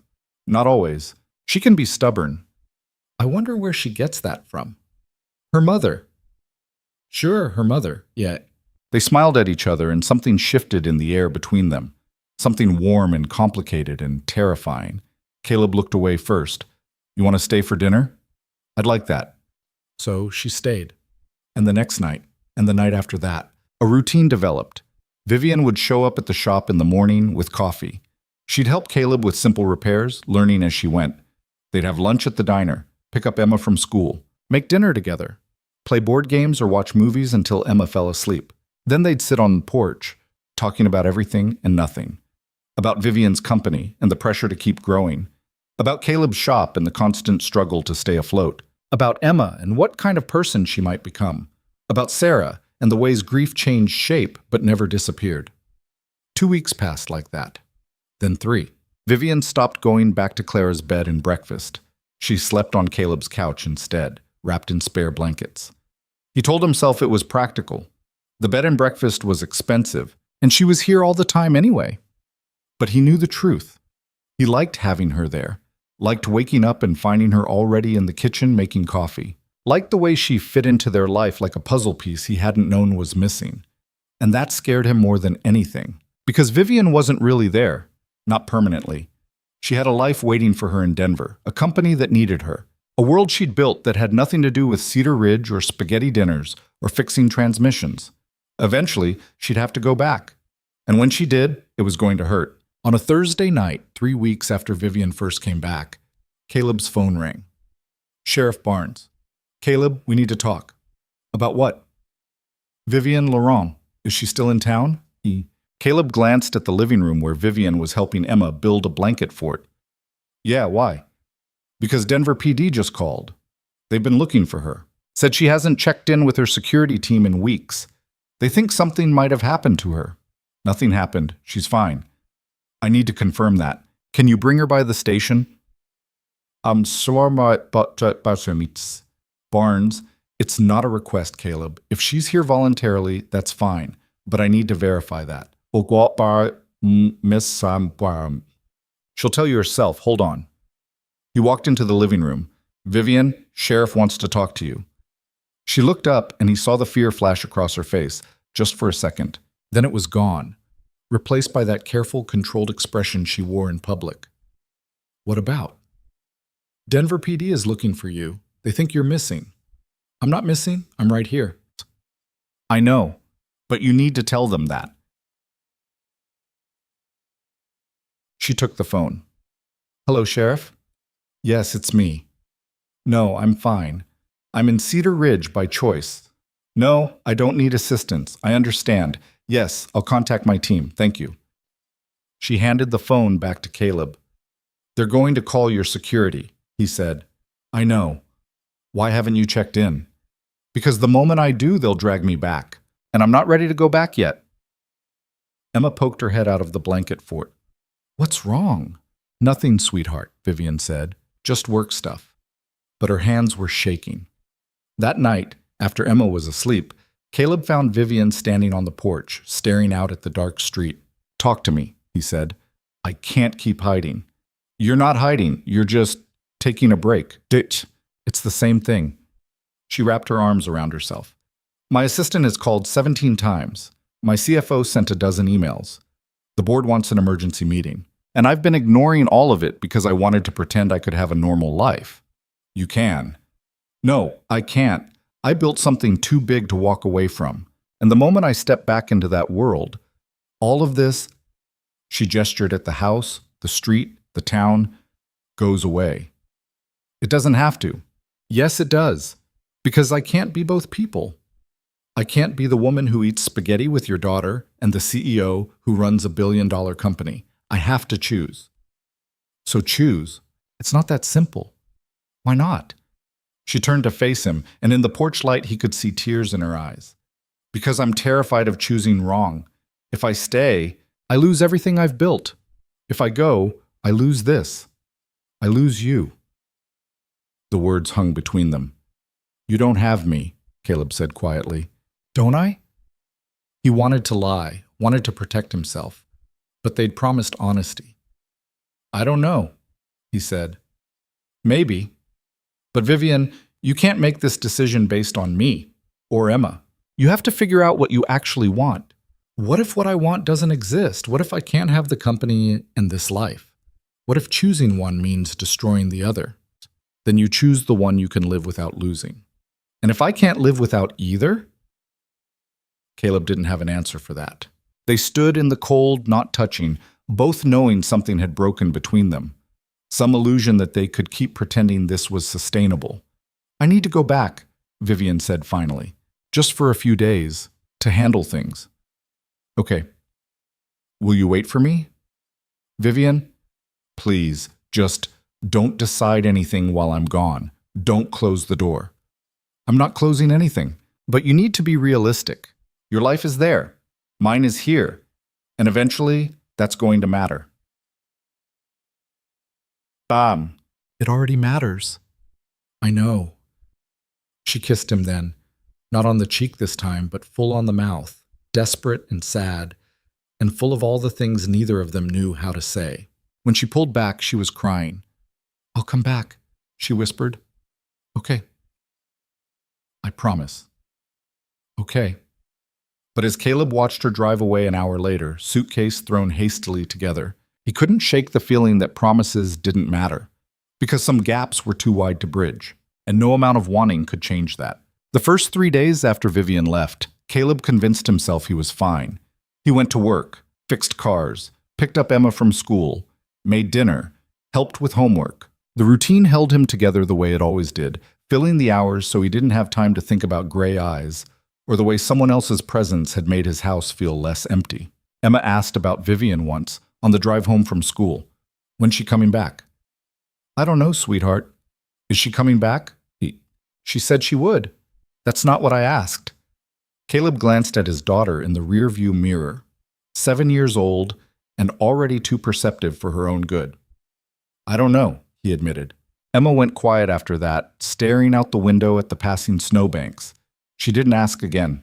By the 4th day, Caleb's phone was full of texts he hadn't answered, brief messages from Vivien that arrived at odd hours, early morning, late at night, the spaces in between when she probably should have been in meetings but was thinking about Montana instead. Board meeting ran long. Miss you. My assistant keeps asking why I'm distracted. I can't tell her it's because I'm thinking about spaghetti dinners. Emma doing okay? I hate it here. That last one came at 2 a.m. Denver time. Caleb was awake when it arrived, lying in bed staring at the ceiling like he'd been doing most nights since she left. He typed back, then come home. The 3 dots appeared immediately, like she'd been waiting for him to respond. Is that what Cedar Ridge is now? Home? I don't know. Is it? I want it to be. Wanting and doing are different things. I know. The dots appeared and disappeared several times. Whatever she was typing, she kept deleting. Finally, I'm trying, Caleb. I promise I'm trying. He didn't respond to that. What was there to say? Trying didn't change the fundamental problem. Vivien's life was in Denver. His was here. And unless one of them was willing to give up everything, the distance between those two realities would always be too far. On the 5th day, Sheriff Barnes stopped by the shop again. Caleb was under a Honda Accord replacing a cracked oil pan when he heard the bell over the door. He rolled out to find Barnes standing there, hat in hand, looking uncomfortable. Sheriff. Caleb. Got a minute? They went to the office. Barnes sat in the squeaky chair and Caleb leaned against the desk with his arms crossed. What's this about? Vivien Laurent. What about her? Denver PD called again. They're asking questions about the accident, about the brake lines being cut. I thought that was being handled. It is, but they're expanding the investigation. Seems like there's some complicated stuff going on with her company. Internal politics, board disputes, money problems. Money problems? She's a billionaire. What? She's a billionaire with enemies, apparently. Barnes pulled out his notebook, flipped it open. Her CFO resigned 2 weeks ago, right before Vivien disappeared to Montana. Guy named Marcus Webb, no relation to your Marcus, claimed he was being forced to hide financial irregularities. What kind of irregularities? The kind that involve missing money and creative accounting. The SEC is looking into it now. Caleb felt something cold settle in his stomach. Does Vivien know? I assume so. It's her company. Then why is she still in Denver dealing with board meetings instead of lawyers? Barnes closed the notebook. That's what worries me, because either she doesn't know how serious this is, or she does know and she's trying to handle it herself. And if it's the second one, she might be in danger. From who? From whoever cut those brake lines, from whoever stands to gain if she's out of the picture. Barnes stood. Look, I know you two got close while she was here, but you need to be careful. This woman's got a target on her back, and anyone near her might catch some shrapnel. After Barnes left, Caleb tried calling Vivien. The call went straight to voicemail. He tried again an hour later, same result. By evening, he'd called 6 times. Nothing. Emma noticed during dinner.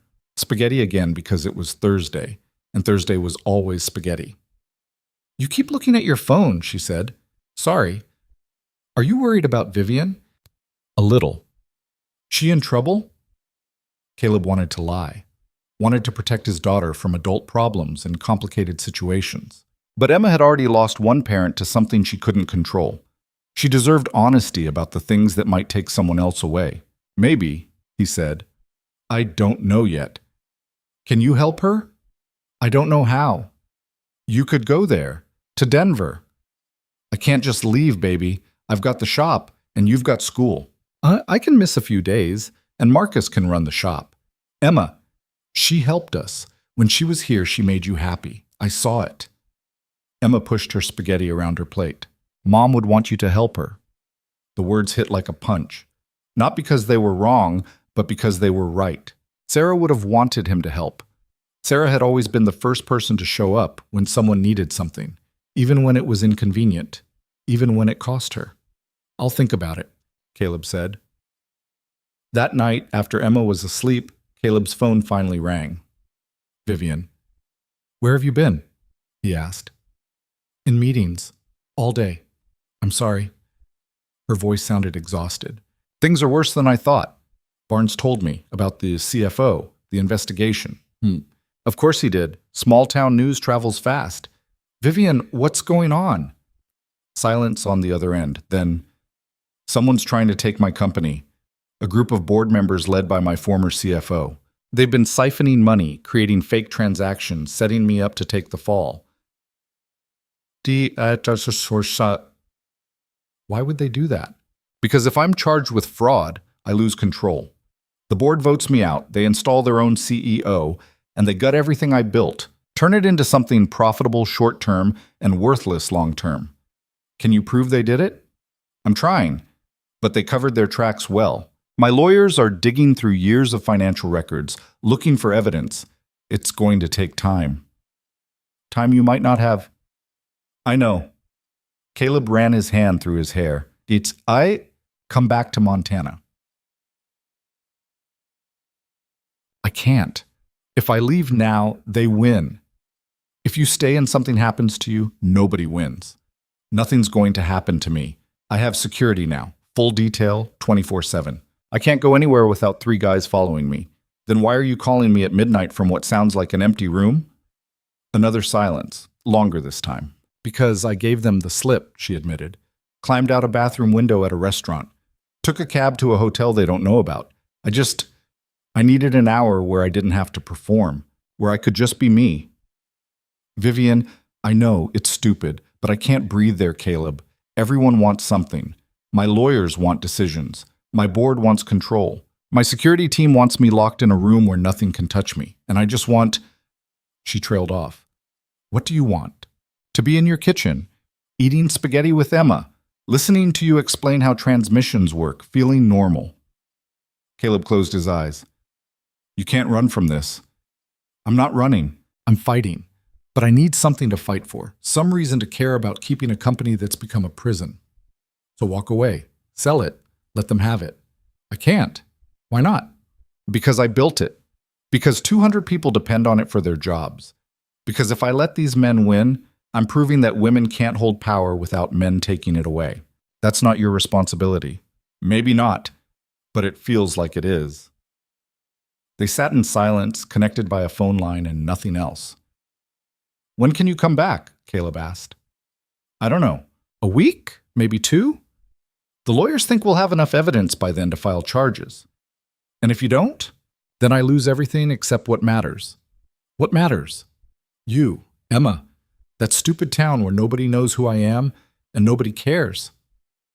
Caleb wanted to tell her she was wrong, that people in Cedar Ridge would care eventually, that running to Montana wouldn't solve her problems.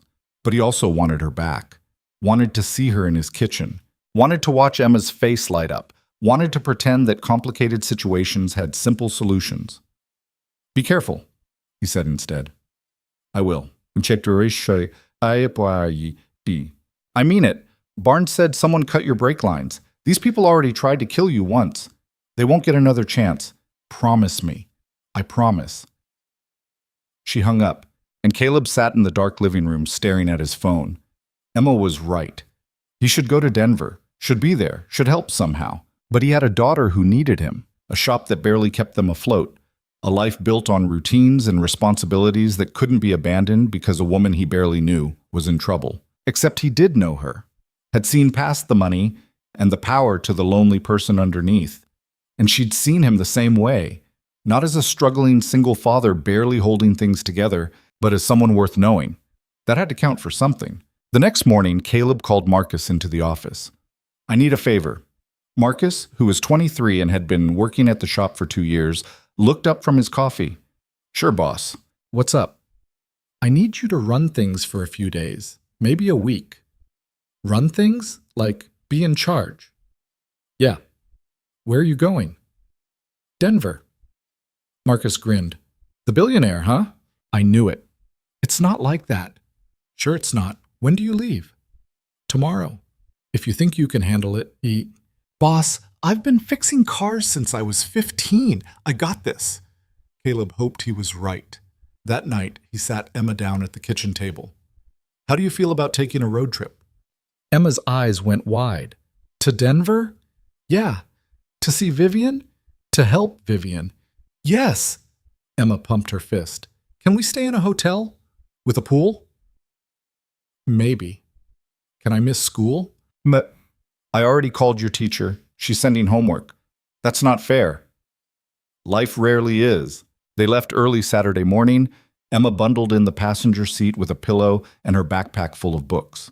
The drive to Denver was 6 hours through mountain passes and highway stretches where the radio cut out for miles at a time.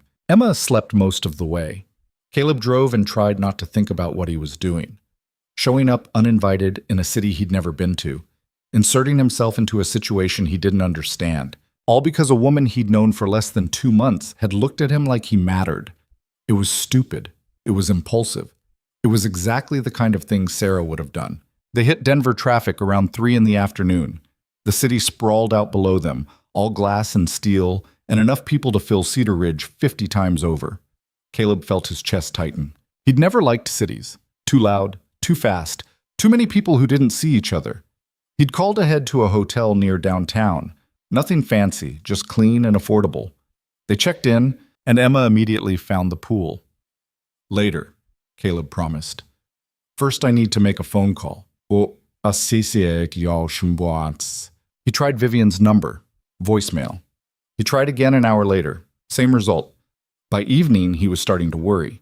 She'd said she had security, but she'd also said she'd given them the slip. What if something had happened? What if... His phone rang. Unknown number. Hello? Is this Caleb Hayes? A woman's voice, professional and clipped. Yeah. This is Rachel Chen, Ms. Laurent's executive assistant. She asked me to call you. Is she okay?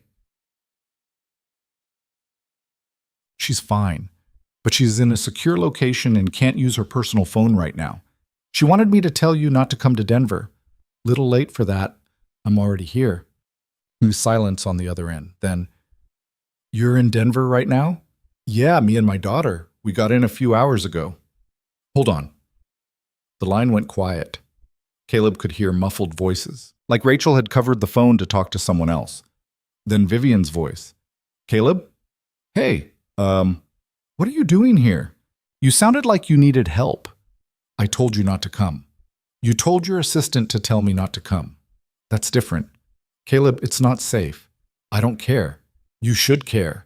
You have Emma with you, who asked if we could come, because apparently my 7-year-old has better instincts than I do about when to show up for people. Vivien's voice softened. Where are you staying? He gave her the hotel name. I'll send a car. 30 minutes. Vivien, you came all this way. At least let me buy you dinner. The car that arrived was exactly what Caleb expected. Black, expensive, with a driver who didn't make small talk. Emma stared out the window at the city lights, quiet for once. They drove to a building downtown, all glass and steel, with security at every entrance. The driver took them up an elevator that required a key card. They rode to the top floor in silence. The doors opened onto a penthouse that looked like something from a magazine. Floor-to-ceiling windows overlooking the city.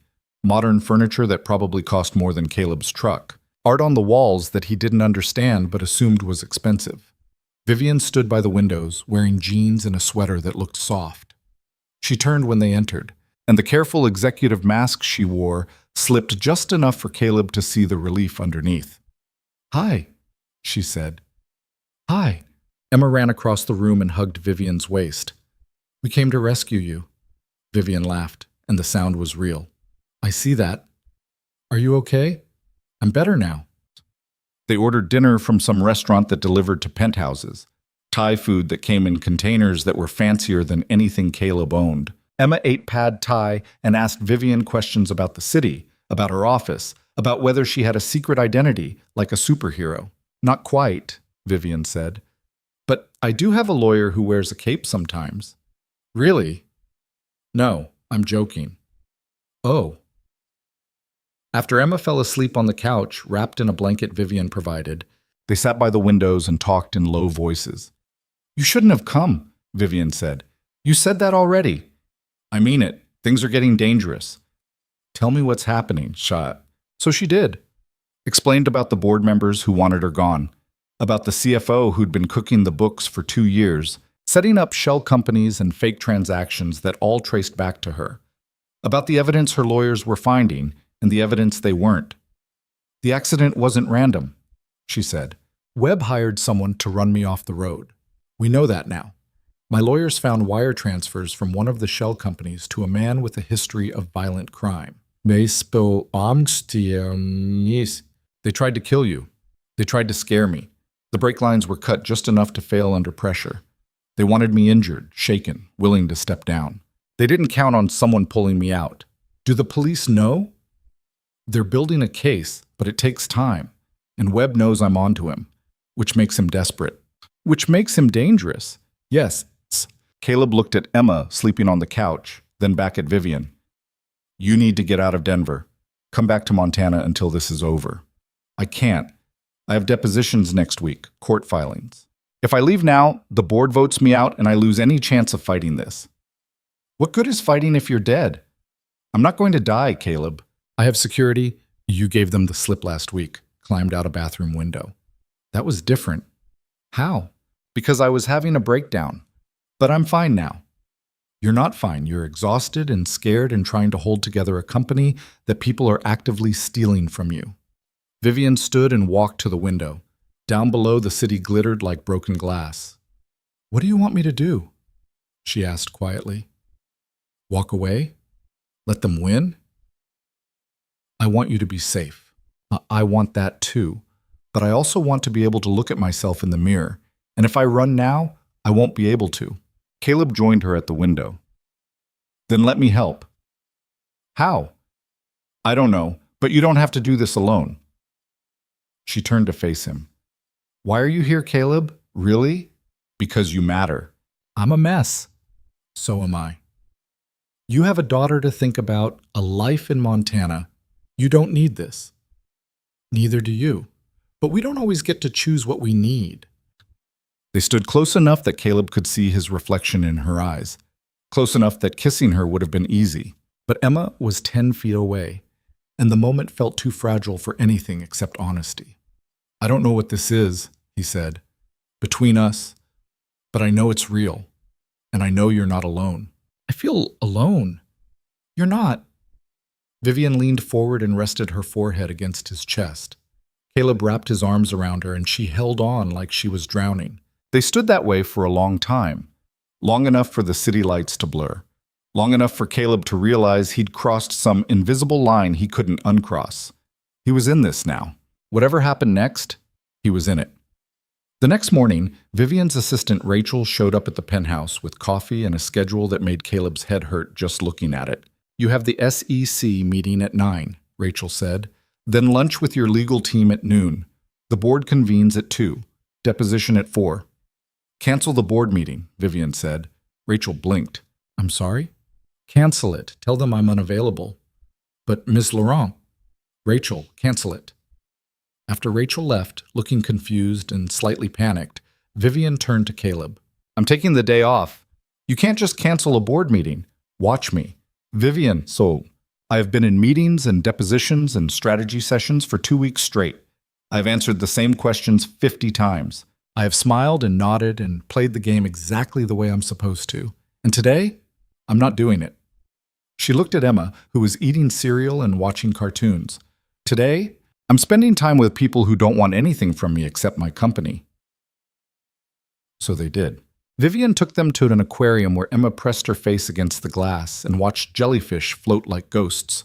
Then to a museum with dinosaur bones and interactive exhibits. Then to a park where they fed ducks, and Emma ran in circles until she was dizzy.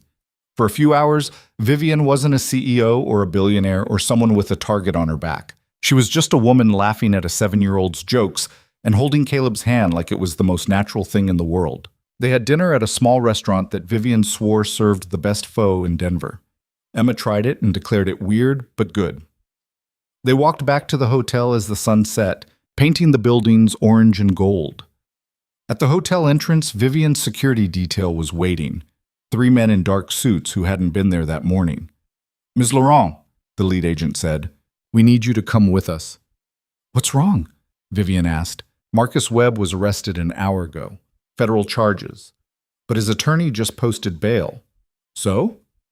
So he made threats against you during booking. Explicit threats. We're moving you to a secure location. I'm already in a secure location. Not secure enough. Please, ma'am. We need to go now.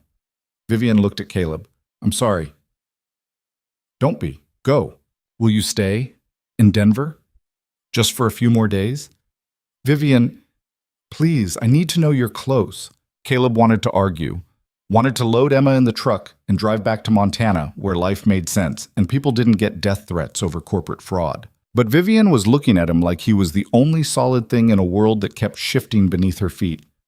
Okay, he said. We'll stay. She kissed him then, right there on the street with her security detail and his daughter watching, quick and fierce and full of desperation. Then she was gone, climbing into a black SUV that pulled away with tinted windows and no license plates. Emma took Caleb's hand. She going to be okay? She asked. I hope so, baby. What do we do now? Caleb looked down at his daughter. We wait. But waiting, he was learning, was its own kind of torture. That night in the hotel room, while Emma slept in the bed next to his, Caleb lay awake staring at his phone. No messages from Vivien. No calls. Nothing. He tried her number, straight to voicemail. He tried calling Rachel. No answer. By midnight, he was pacing the room, every worst-case scenario playing through his head. At 1 a.m, someone knocked on the door. Caleb looked through the peephole and saw 2 men in suits. Not Vivien's security. Different agency, different badges, FBI. He opened the door. Caleb Hayes? Yeah. We need to talk about Vivien Laurent. What? They sat in the hotel lobby, empty at this hour except for a night clerk who pretended not to listen. When did you last see Ms. Laurent? The agent asked. His name was Morrison, and he had the kind of face that gave nothing away. This evening, around 6, her security took her to a secure location. Did she tell you where? No. Did she seem agitated, scared? She seemed tired. Why? What happened? Morrison and his partner exchanged a look. Ms. Laurent disappeared approximately 3 hours ago, Morrison said. She left the secure location without her security detail. We're trying to locate her. Caleb's stomach dropped. What do you mean she left? She climbed out a window, again, disabled the security system and walked out. Why would she do that? We were hoping you could tell us. I have no idea. Mr. Hayes, if you know where she is, I don't, I swear. She hasn't contacted me. If she does, you need to call us immediately. Morrison handed him a card. Marcus Webb made bail this afternoon, and he hasn't checked in with his monitoring officer. We have reason to believe he's planning something. Like what? Like finishing what he started when he cut Ms. Laurent's brake lines. Caleb took the card with shaking hands. After the FBI left, he sat in the lobby and tried Vivien's number again. This time she answered. Caleb, where are you? I can't tell you. Tut. The FBI was just here. They said you disappeared. I know. Vivien, what the hell are you doing? Ending this. What does that mean? It means I'm tired of running, tired of hiding, tired of letting these men control my life. So you're going to do something stupid. I'm going to do what I should have done weeks ago, which is confront them. Vivien, listen to me. I have to go. Don't hang up. The line went dead. Caleb stood in the empty lobby, Vivien's number still on his screen, and felt helplessness wash over him like cold water. She was going to get herself killed, and he had no idea how to stop her. Caleb stood in the hotel lobby for 30 seconds after Vivien hung up, his mind working through possibilities and discarding them just as fast. She'd said she was ending this, confronting them, which meant she was going after Webb or the board members or whoever had tried to kill her, and she was doing it alone. He pulled up Morrison's card and dialed. Morrison. She called me, Vivien. She said she's going to confront them. When? Just now. She wouldn't tell me where she is. Did she say anything else? Any details? Caleb replayed the conversation in his head. She said she's tired of letting these men control her life, that she's going to do what she should have done weeks ago. Which means she's going after Webb. How do you know? Because Webb's the one who orchestrated everything. He's the key to the whole conspiracy. If she can get him to confess, on record, the board members fall apart. Morrison's voice was tight. But Webb's dangerous. If she corners him without backup, you need to find her. We're trying. Her phone's off, location services disabled. She knows how to disappear. Then trace my call. She just called me. That has to leave some kind of trail. We're already on it. But Mr. Hayes, if she contacts you again, you need to keep her on the line. Get her to tell you where she is. And then what? Then you stay the hell away and let us handle it. Morrison hung up. Caleb stood there holding his phone, feeling useless. Then he thought about Emma upstairs, asleep and safe and completely unaware that the woman she'd grown attached to was somewhere in Denver doing something stupid and potentially fatal. He took the stairs back to the room 2 at a time. Emma was still asleep, curled around the pillow like she always did. Caleb grabbed his jacket, pulled out his wallet, and counted the cash. $200. Not much, but enough. He called the front desk. I need someone to watch my daughter, just for a few hours. I'll pay extra. Sir, we don't provide childcare services. I'll pay $300. Cash, right now. I just need someone trustworthy to sit in the room while she sleeps. A pause. Then, let me see what I can do. 20 minutes later, a woman in her 50s named Rosa knocked on the door. She had kind eyes and carried a book, and she asked all the right questions. What's your daughter's name? Does she have any allergies? What should I do if she wakes up? Her name's Emma. She's 7. If she wakes up, tell her I had to help a friend and I'll be back soon. Here's my number. Call me if anything happens. Is everything okay? Rosa asked. No, but it will be. He hoped that wasn't a lie. Caleb took his truck and drove into downtown Denver with no clear plan except to find Vivien before she got herself killed. The city at night was a different animal, neon signs and empty streets and the occasional group of people stumbling out of bars. He drove past Laurent Industries' headquarters, a glass tower that looked like it belonged in a sci-fi movie. The building was dark, except for security lights in the lobby. His phone rang. Unknown number. Hello? Caleb Hayes? A man's voice, unfamiliar. Yeah. You need to come to the Riverside Hotel, room 847, alone. Who is this? Someone who knows where Vivien Laurent is. You want to find her? You come now. Alone. Don't bring FBI, don't call anyone. You do, and she dies. The line went dead. Caleb's hands tightened on the steering wheel. Every instinct screamed trap. This was exactly the kind of call you didn't follow. The kind of situation where reasonable people called the police and let professionals handle it. But Vivien was somewhere in this city, and if there was even a chance this call was real, he couldn't ignore it. He pulled up the Riverside Hotel on his phone. 20 minutes away. He drove fast, running yellow lights and ignoring speed limits. The Riverside was one of those old buildings that had probably been elegant 50 years ago and was now just tired. Faded carpet in the lobby, a clerk behind bulletproof glass who didn't look up when Caleb walked past. The elevator smelled like cigarettes and broken dreams. 8th floor, room 847, at the end of a hallway, lit by fluorescent lights that buzzed like dying insects. Caleb stood outside the door and listened. Nothing. He knocked. The door opened 6 inches, held by a security chain. A man's face appeared in the gap. 30s, expensive suit, the kind of face that belonged in corporate boardrooms. You came alone? The man asked. Yeah. Phone. Give it to me. What? Your phone. Hand it through or I close the door. Caleb hesitated. Then he pulled out his phone and passed it through the gap. The door closed, chain rattled, and then it opened fully. The man gestured him inside. Come on. We don't have much time. The room was standard hotel layout. 2 beds, desk, bathroom. Vivien sat in a chair by the window, laptop open in front of her. She looked up when Caleb entered, and her expression went from surprise to anger in half a second. What are you doing here? Saving you from yourself, apparently? The man closed the door. Miss Laurent, you said he could help. I didn't say bring him here, Daniel. Daniel, whoever he was, shrugged. You need backup. He's it. Caleb looked between them. Someone want to explain what's happening? Vivien closed the laptop. Daniel's my head of IT security. He's been helping me track Webb's movements. And we found him. Daniel added.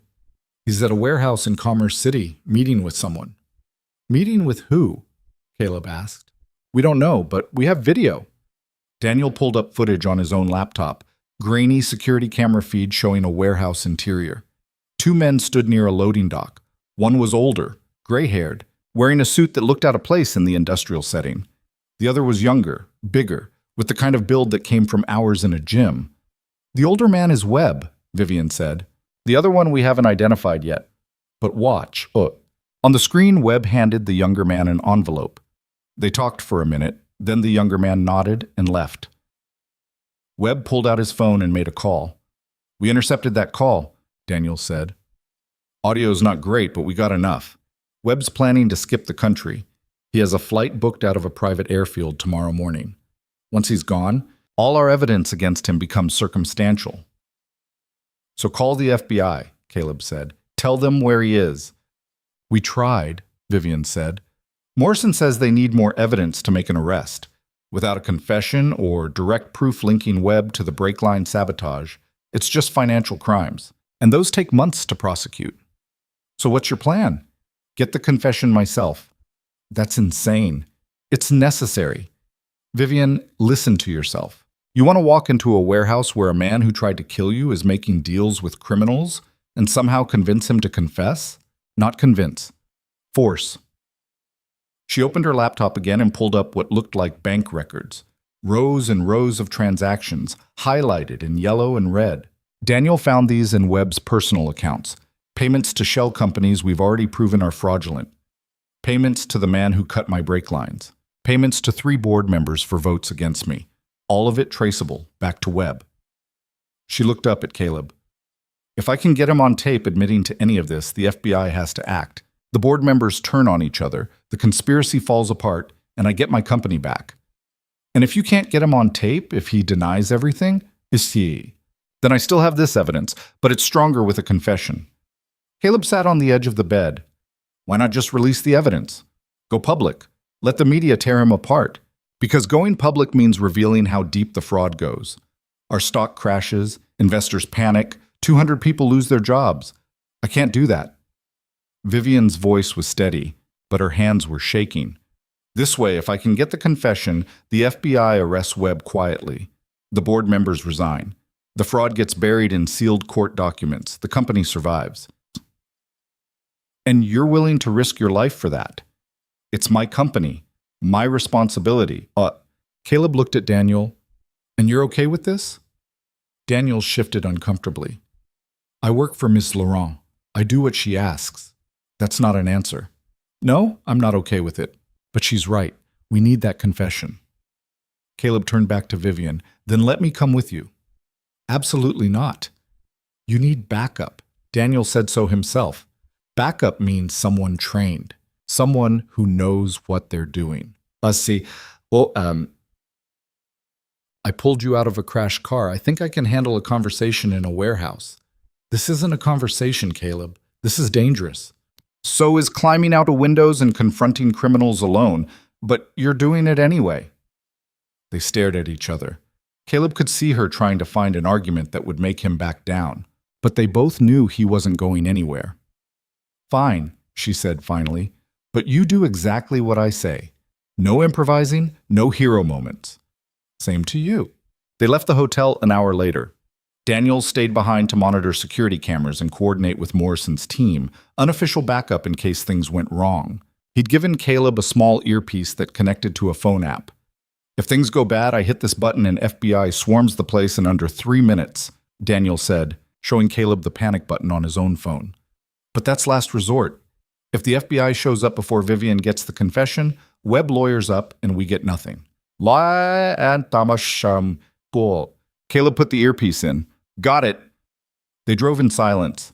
Vivien was behind the wheel of a rental car, something anonymous and forgettable. Commerce City was industrial. All warehouses and truck yards and businesses that only operated during daylight hours. At 2 a.m, it was deserted. The warehouse was at the end of a dead-end street, surrounded by a chain-link fence that had more gaps than links. Vivien parked 2 blocks away and killed the engine. Webb's car is still here, she said, pointing at a black Mercedes parked near the loading dock. He's inside. What's the plan? I go in through the front. You circle around back in case he runs. That's not a plan. That's you improvising. It's the best we have. Caleb wanted to argue, wanted to tell her this was stupid and reckless and exactly the kind of thing that got people killed. But he also understood why she was doing it. Vivien had spent her entire adult life building something, and now men were trying to take it from her. Not through competition or innovation, but through lies and sabotage and violence. She wasn't going to let them win. Okay, he said. But if anything feels wrong, we leave. Deal? Deal. They got out of the car. The night was cold enough that Caleb could see his breath. Somewhere in the distance, a train whistle blew. Vivien checked her phone. Daniel's watching on security cameras. He'll warn us if anyone else shows up. They moved toward the warehouse, staying in the shadows.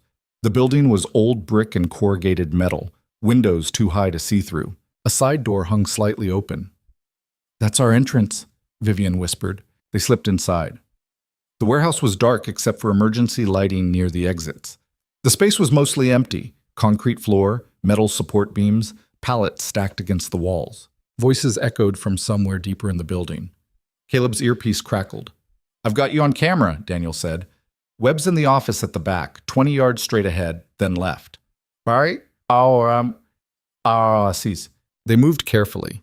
Caleb's boots were loud on the concrete and he tried to step lighter. Vivien moved like she'd done this before, which maybe she had. Maybe running a tech company meant learning how to navigate dark warehouses at 2 a.m. The office was a glass-walled room in the corner of the warehouse. Through the windows, Caleb could see Webb sitting at a desk, talking on the phone.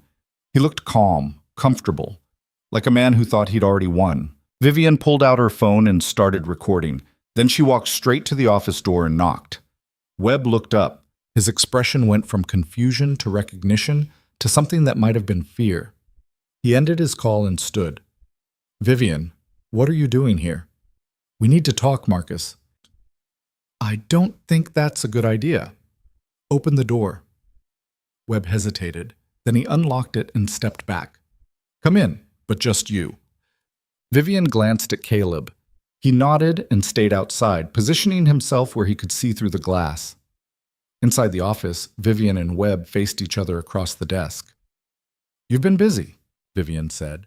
"Shell companies, wire transfers, payments to criminals, very creative." Webb smiled. It didn't reach his eyes. "I don't know what you're talking about." "Yes, you do. You've been stealing from the company for 2 years, setting me up to take the fall. And when I got too close to figuring it out, you tried to have me killed. That's a serious accusation. It's the truth. Can you prove it?" "I can prove the financial fraud. The rest is circumstantial. For now." Webb sat on the edge of the desk. "So why are you here? If you have evidence, turn it over to the FBI. Let them handle it." "Because I want to know why. You were my CFO. I trusted you. Why betray that?" "You really want to know?" "Yes." Webb's smile faded. "Because you didn't earn any of this. You got lucky with one good idea and rode it to billions. Meanwhile, people like me, people who actually understand business, do all the real work and get a fraction of the credit. So this is about ego. This is about what's fair. The board members I recruited, they understand. They know that companies run better when they're controlled by people who've earned their positions, not tech wunderkind who stumble into success. I built that company from nothing. You had a good idea. I turned it into an empire. And now I'm taking what I deserve." Caleb watched Vivien's face through the glass. She was staying calm, keeping Webb talking, getting him to admit to conspiracy on camera. "What about the accident?" Vivien asked. "The brake lines?" Webb shrugged. "That was supposed to be a warning. You weren't supposed to walk away from it. When you did, it complicated things." "Complicated how?" "It meant we had to move faster, push harder. The board meeting next week was supposed to be your resignation. You'd step down voluntarily, citing health concerns from the accident. We'd install new leadership, clean and simple, except I didn't resign." "No, you ran off to Montana and disappeared for weeks. That was inconvenient. And now? Now you're here, alone, recording this conversation on your phone." Webb's expression hardened. "Did you really think I wouldn't notice?" Vivien's hand went to her pocket, but Webb was faster. He grabbed a letter opener from the desk, just a thin metal blade, but sharp enough, and held it like he knew how to use it. "Give me the phone, Vivien." "No. I'm not asking." Caleb moved toward the office door, but it was locked from inside. Webb must have turned the deadbolt when Vivien entered. "You can't get out of this, Marcus," Vivien said. "Even if you take my phone, the FBI knows everything. They're building a case right now." "Then I guess I need leverage." Webb lunged forward and grabbed Vivien's arm, pulling her close. He held the letter opener against her throat. Caleb hit the door with his shoulder. It didn't budge.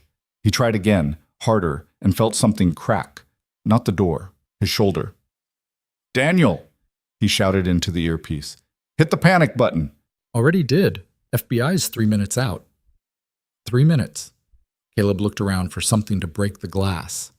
Found a fire extinguisher mounted on the wall 20 feet away. He ran, grabbed it, ran back. Inside the office, Webb was backing toward another door on the far side, one that led deeper into the warehouse. He still had the letter opener at Vivien's throat. "You don't want to do this," Vivien said. Her voice was steady, but Caleb could see the fear in her eyes. "I don't have a choice. You ruined everything. The FBI is already coming. You can't run." "I can try." Caleb swung the fire extinguisher into the glass wall. It shattered with a sound like thunder. He climbed through, ignoring the cuts on his hands. Webb turned toward him, and in that second of distraction, Vivien moved. She drove her elbow into Webb's ribs and twisted away from the blade. Webb stumbled backward, and Caleb was on him before he could recover. They went down hard. The letter opener skittered across the floor. Caleb pinned Webb's arms, putting his full weight on the older man's chest. "Stay down," Caleb said. Webb bucked once, trying to throw him off.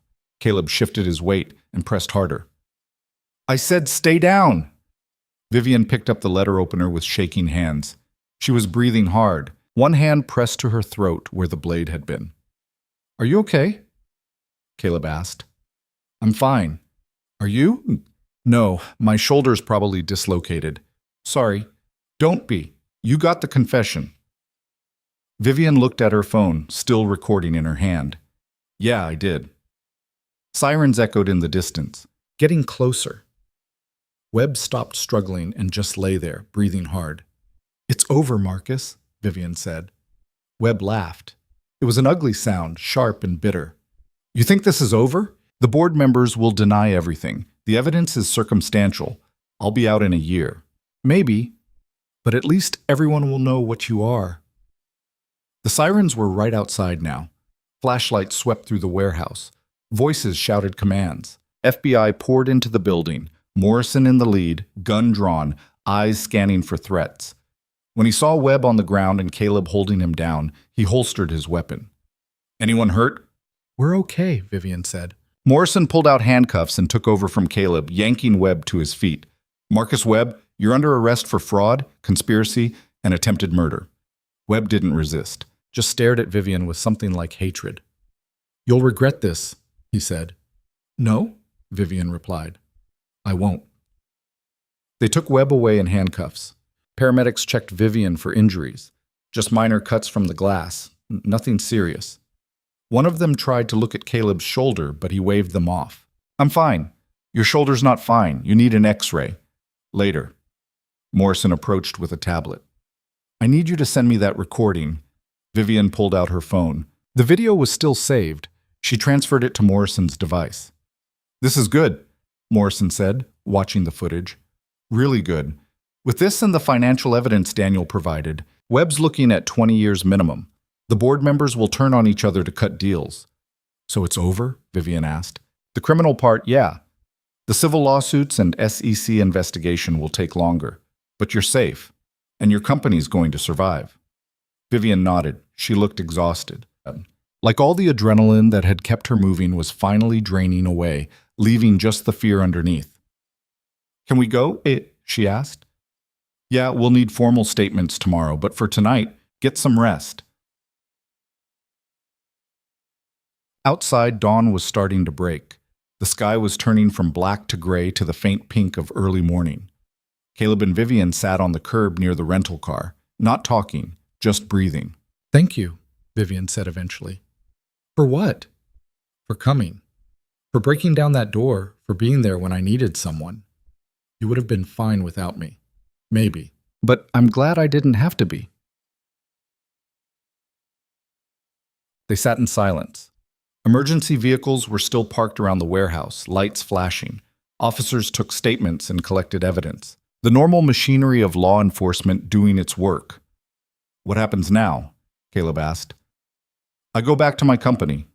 Fix what Webb broke, rebuild what he tried to destroy." Vivien looked at him. "And then I have to figure out what I actually want from my life." "You don't know?" "I thought I did. But these last few weeks in Montana, with you and Emma, I felt more alive than I have in years. And I don't know if I can go back to the way things were." "So don't." "It's not that simple." "Why not?" "Because 200 people depend on me, because I have responsibilities. Because walking away from everything I built feels like giving up." Caleb shifted, wincing as his shoulder protested. "You're not giving up. You're choosing. There's a difference." "Is there?" "Yeah.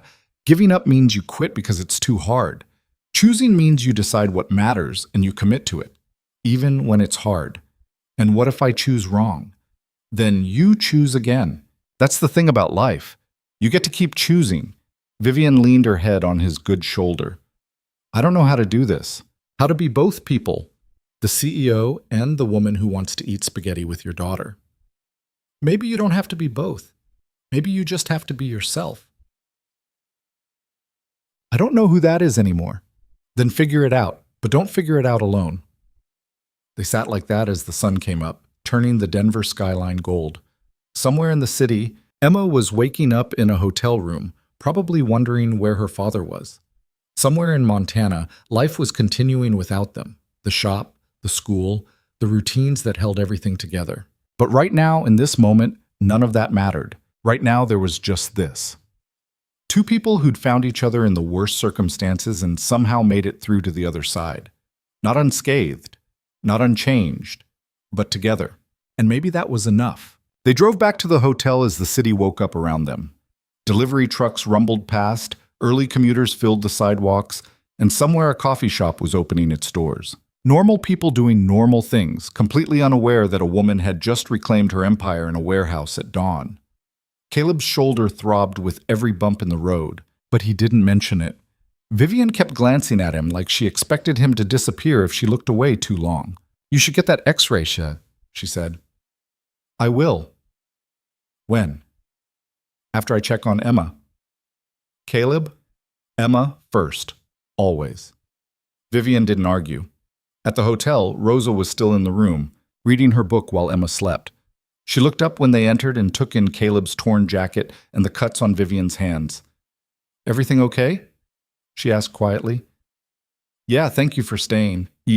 Rosa collected her things and the cash Caleb handed her. "Your daughter's wonderful. She woke up once, asked where you were. I told her you were helping a friend. She said that sounded like something you'd do." After Rosa left, Caleb sat on the edge of Emma's bed. She stirred, opened her eyes, and immediately noticed Vivien standing in the doorway. "You found her," Emma said sleepily. "Yeah, baby. I found her. Is she okay?" "But she is." "I'm okay," Vivien said, coming to sit on the other side of the bed. "Your dad saved me. Again." Emma sat up and looked at Caleb more carefully. "You're hurt." "Just my shoulder. It's not bad." "You're lying. You do this thing with your face when you're in pain and trying to hide it." "What thing?" "Your jaw gets tight, like you're chewing something." Caleb touched his jaw, surprised. "When did you get so observant?" "I'm always observant. You just don't notice." Vivien laughed, and the sound was lighter than it had been in days. "She's got you there." They checked out of the hotel an hour later and drove to an urgent care clinic. The doctor confirmed what Caleb already knew. His shoulder was dislocated. They gave him something for the pain and popped it back into place with a sound that made Emma wince from the waiting room. Then they wrapped it, gave him a sling, and told him not to do anything strenuous for at least 2 weeks. "Define strenuous," Caleb said. "Lifting anything heavier than a gallon of milk. No overhead work, no reaching. Definitely no breaking through glass walls." That was one time. The doctor wasn't amused. Outside, Vivien was on the phone with someone, her lawyer probably, or Morrison, or one of the dozen people who suddenly needed her attention now that she was no longer in hiding. Emma sat on a bench eating a muffin from the clinic's vending machine. "Is Vivien coming back to Montana with us?" she asked. "I don't know, sweetheart. Do you want her to?" Caleb watched Vivien pace while she talked, gesturing with her free hand the way she did when she was working through a problem. Even exhausted and running on no sleep, she looked like someone who belonged in boardrooms and corner offices, someone whose life was bigger than Cedar Ridge could ever contain. "Yeah," he admitted. "I do." "Then tell her." "It's not that simple, JD. "Why not?" "Because she has responsibilities here. A company to run. People depending on her." "We depend on her too." "That's different." "Why?" Caleb didn't have a good answer for that. Vivien ended her call and walked over. "That was my lawyer. The board is requesting an emergency meeting. They want to discuss Webb's arrest and what it means for company leadership." "When?" Caleb asked. "Tomorrow morning. I need to be there." "So we're staying another day." "You don't have to. I can get you and Emma a flight back to Montana. My assistant can arrange everything." "Is that what you want?" Vivien looked at Emma, then at Caleb. "No. But I don't want to keep pulling you into my mess either. Little late for that." "I'm serious, Caleb. This isn't over. The criminal charges are just the beginning. There's going to be lawsuits, investigations, media attention. It's going to get ugly." So you have a life in Cedar Ridge, a daughter who needs stability. You don't need to be dragged through all this." Emma stood up from the bench. "Can I say something?" Both adults turned to her. "You're being stupid," Emma said, looking directly at Vivien. both of you. Emma, Caleb started. No, Dad. Let me talk. She crossed her arms the way Sarah used to when she was making a point. You like each other, like really like each other. I can tell. But you keep acting like you have to choose between being together and having your own lives. That's dumb. It's complicated, Vivien said. It's only complicated because you're making it complicated. Mom used to say that problems aren't as big as the stories we tell ourselves about them. She said most of the time, we just need to stop talking and start doing. Caleb felt something tighten in his chest. Sarah had said that. Usually when Caleb was spiraling about money or the shop, or whether he was doing enough for Emma.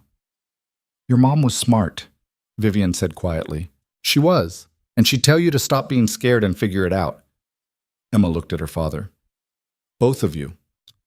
Then she walked back to the bench and picked up her muffin like she hadn't just called out two adults for overthinking everything. Caleb and Vivien stood in silence. She's right, Vivien said finally. Yeah, she usually is. Good. Bam. I'm scared, Caleb. I'm scared that if I try to have both, the company and you, I'll mess up both. That I'll be a bad CEO because I'm distracted and a bad partner because I'm never there. You're already thinking about being a partner? Aren't you? Yeah, but I didn't want to assume. Well, now you know. They looked at each other, and something that had been tense and uncertain between them finally settled into something solid. I can't move to Denver, Caleb said. Emma needs stability, needs her school and her friends and the life we've built. I know. And you can't move to Cedar Ridge. You have a company to run. I know that too. So what do we do? Vivien thought for a moment. We figure it out, one day at a time. I come to Montana when I can. You come here when you need to. We use phones and video calls and whatever else works. It won't be perfect. Nothing is. But it'll be real. Yeah, it will. Emma appeared beside them again. Are you done being dramatic? Because I'm hungry and hotel muffins are gross. They found a diner that reminded Caleb of Joe's. Same worn booths, same coffee that tasted like it had been sitting too long, same feeling of being somewhere people actually lived instead of just passed through. They ordered breakfast and sat by the window while the city moved past. Vivien's phone rang constantly.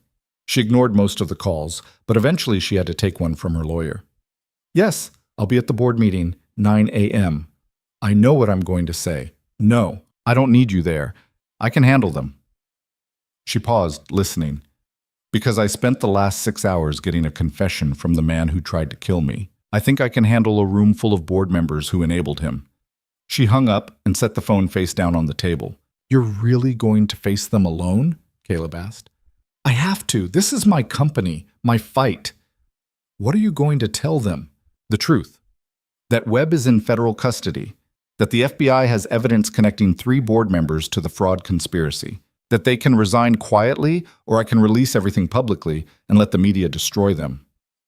She sipped her coffee. And then I'm going to restructure the entire board, bring in people I trust, people who actually care about what the company stands for. That's going to make enemies. I already have enemies. At least this way they'll be outside the company instead of inside it. Emma was drawing on her paper placemat with crayons the waitress had provided. She'd drawn 3 stick figures, 2 tall, 1 small, holding hands under what might have been the sun or possibly a spacecraft. It was hard to tell. Is that us? Caleb asked. Yeah, we're going on an adventure. What kind of adventure? I don't know yet, but we're together, so it's okay.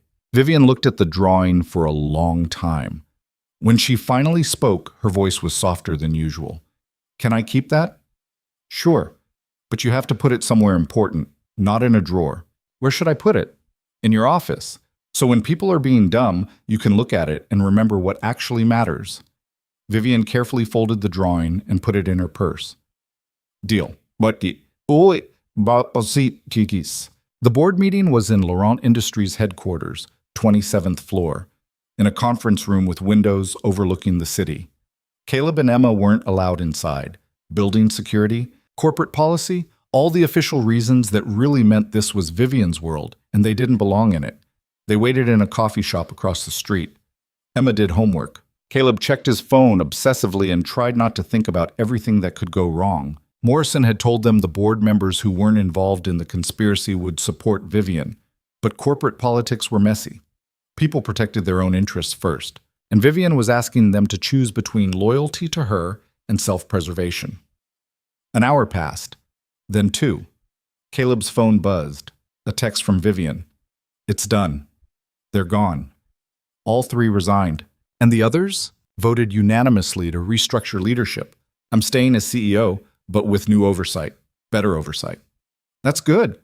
It's better than good. It's what should have happened years ago. When are you coming down? 20 minutes. There's something I need to do first. Caleb showed Emma the text. She nodded like she'd expected nothing less. Vivien's tough, she said. Yeah, she is. Are you going to marry her? Caleb choked on his coffee. What? Huh.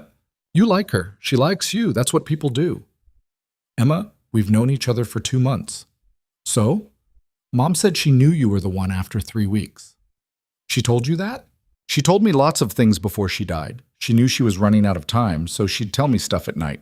Important stuff. Emma looked up from her math worksheet. She said you were the best person she ever met, that you deserved to be happy again someday, that she hoped you'd find someone who saw you the way she did. Caleb's eyes burned. He blinked hard and looked out the window. She also said I should be the one to approve, Emma continued, that I'd know if someone was right for you. And Vivien's right, Dad. She makes you smile like you used to, before Mom got sick. You really think so? Yeah, plus she's learning how to fix cars and she doesn't complain about our spaghetti. That's basically perfect. Caleb pulled Emma into a one-armed hug, careful of his shoulder. When did you get so wise? I was born this way. You're just slow to notice. When Vivien finally came down, she looked different, lighter somehow. Like she'd been carrying something heavy and finally set it down. How'd it go? Caleb asked. Better than expected. The remaining board members agreed to everything I proposed. New ethics oversight, financial audits, transparency protocols. It's going to take time to rebuild trust, but we're starting. And the 3 who resigned? Well, their lawyers called before they even left the building. They're negotiating plea deals with the FBI. They know Webb's confession implicates them. They're trying to get ahead of the charges. So it's really over. The criminal part? Yeah, the rest? She shrugged. I'll be dealing with this for months, maybe years. But the company's safe. The employees are safe. That's what matters. They walked back to the rental car. Denver looked different in afternoon light. Less threatening, more like just another city where people lived and worked and tried to get through their days. What now? Caleb asked. Now I need to make some decisions. Vivien unlocked the car but didn't get in. I've been thinking about what Emma said, about how we make things more complicated than they need to be. And she's right. I've been so focused on whether I can have everything that I forgot to ask what I actually want. She looked at Caleb. I want you and Emma, and a life that includes more than board meetings and quarterly earnings. What does that look like? I don't know yet, but I have some ideas. She pulled out her phone and showed him something, architectural plans for a building. This is a community center in Cedar Ridge. I bought the old Morrison Mill property last week. Caleb stared at the plans. You bought the mill? It's been abandoned for 15 years. The town's been trying to figure out what to do with it. So I bought it. I'm going to renovate it, turn it into something useful. Like what? Like a space for kids, art programs, technology classes, after-school activities, maybe a small business incubator for local entrepreneurs. I don't know exactly yet, but something that matters. That's going to cost millions. I have millions. Vivien, I'm not doing this as charity. I'm doing it because I want to. Because Cedar Ridge gave me something I didn't know I needed. A place where I could just be myself. I want to give something back. Emma had been listening from the back seat. Can I take art classes there? You can take whatever you want. You can even help design the programs if you'd like. Really? Really, guys. They drove back toward the hotel. The afternoon traffic was heavy, and they sat at lights watching people cross at intersections. Regular people with regular lives, completely unaware of the woman in the rental car who'd just restructured a billion-dollar company and decided to invest in a small Montana town most of them had never heard of. "There's something else," Vivien said. "I'm stepping back as active CEO, promoting my COO to handle day-to-day operations. I'll still be on the board, still have final say on major decisions, but I won't be in Denver every day." "Where will you be?" "Wherever I need to be. Here when the company needs me. Montana when you need me. Maybe eventually more Montana than Denver." "You'd really do that, "I would, but only if you want me there. I'm not going to force myself into your life, Caleb. You and Emma have a good thing. I don't want to mess that up." "You wouldn't mess it up.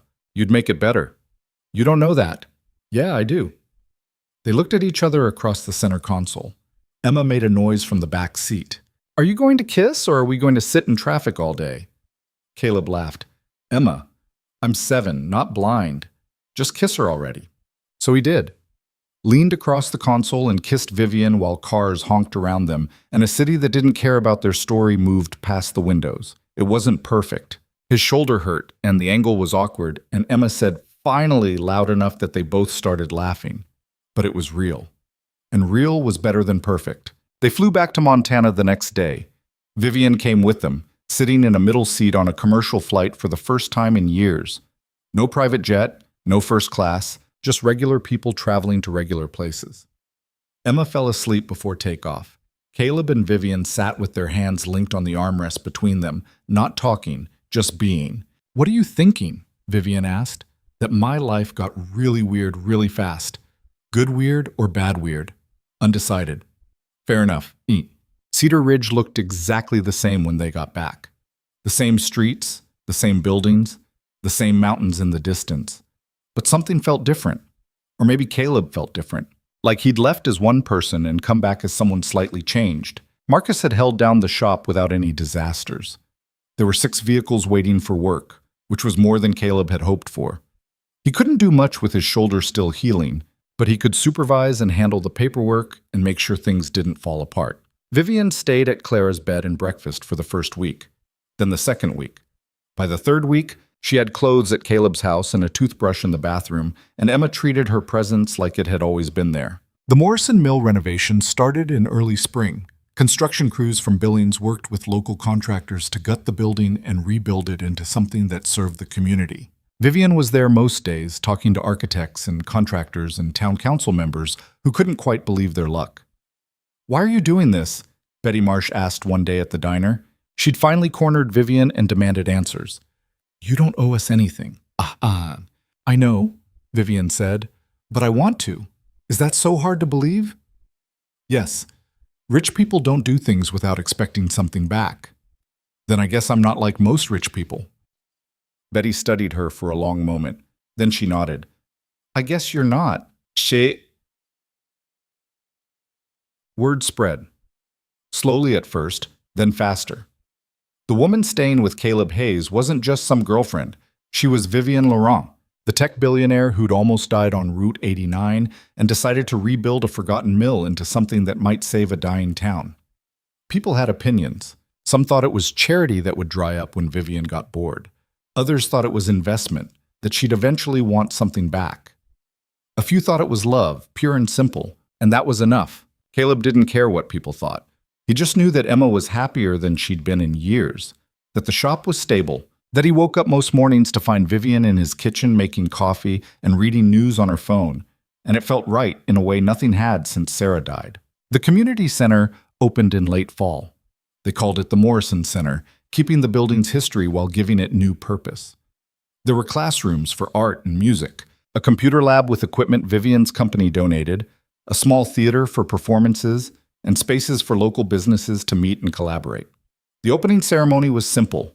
No politicians, no press releases, just the town showing up because something good had happened and they wanted to be part of it. Emma cut the ribbon with oversized scissors while Vivien and Caleb stood on either side. Betty Marsh was there with her library committee. Joe from the diner brought food. Sheriff Barnes showed up in uniform, even though he was off duty. "Speech," someone called from the crowd. Vivien shook her head. "I'm not good at speeches." "Try anyway," another voice shouted. So Vivien stood on the steps of the Morrison Center and looked at the faces gathered there.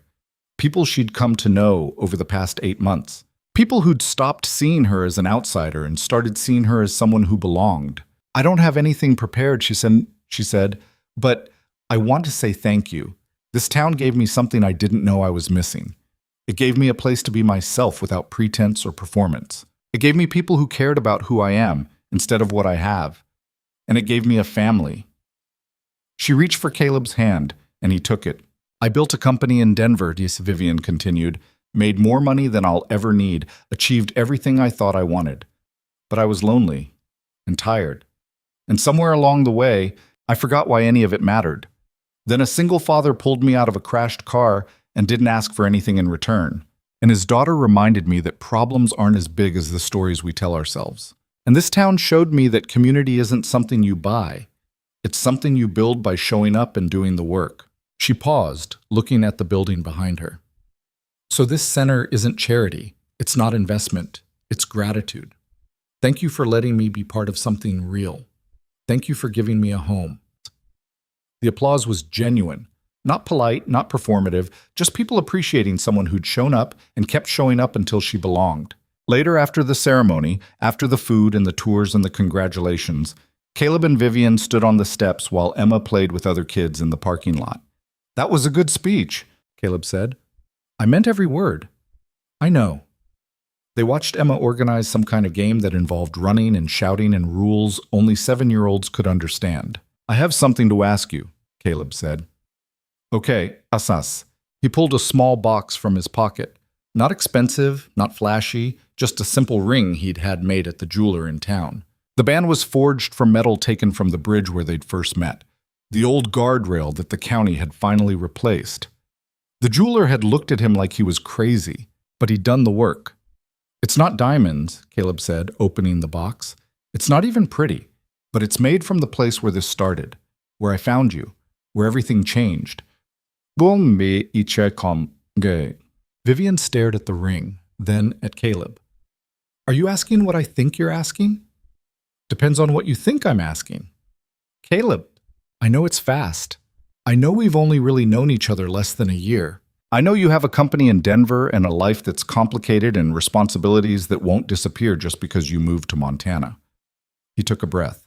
But I also know that I wake up every morning grateful you're alive, that Emma calls you mom when she thinks I'm not listening, that you've made this life better just by being in it. So, yeah, I'm asking, will you marry me? Vivien's eyes were wet. We're a mess, you know that? You're a single father with a dislocated shoulder and a struggling business. I'm a CEO with fraud investigations and board restructures and a target on my back. We live in different states. We come from different worlds. This shouldn't work. But it does. But it does. She smiled through the tears. Yes. Of course, yes. He slid the ring on her finger. It fit perfectly, which felt like a small miracle in itself. Emma came running over. Did you ask her? How did you know I was going to ask her? Because you've been carrying that box around for a week and looking nervous every time she walks into a room. Also, you're really bad at keeping secrets. Am I really that obvious? Yes, Emma and Vivien said at the same time. Emma hugged them both. This is good. Now we're official. We were already official, Caleb said. No, now we're family official. That's different. She was right, of course. Emma was always right. They got married in the spring. Nothing fancy, just a ceremony at the old church on Main Street with the town watching and Emma as the maid of honor. Sheriff Barnes walked Vivien down the aisle because her parents had stopped speaking to her years ago when she chose business school over law school. Joe catered.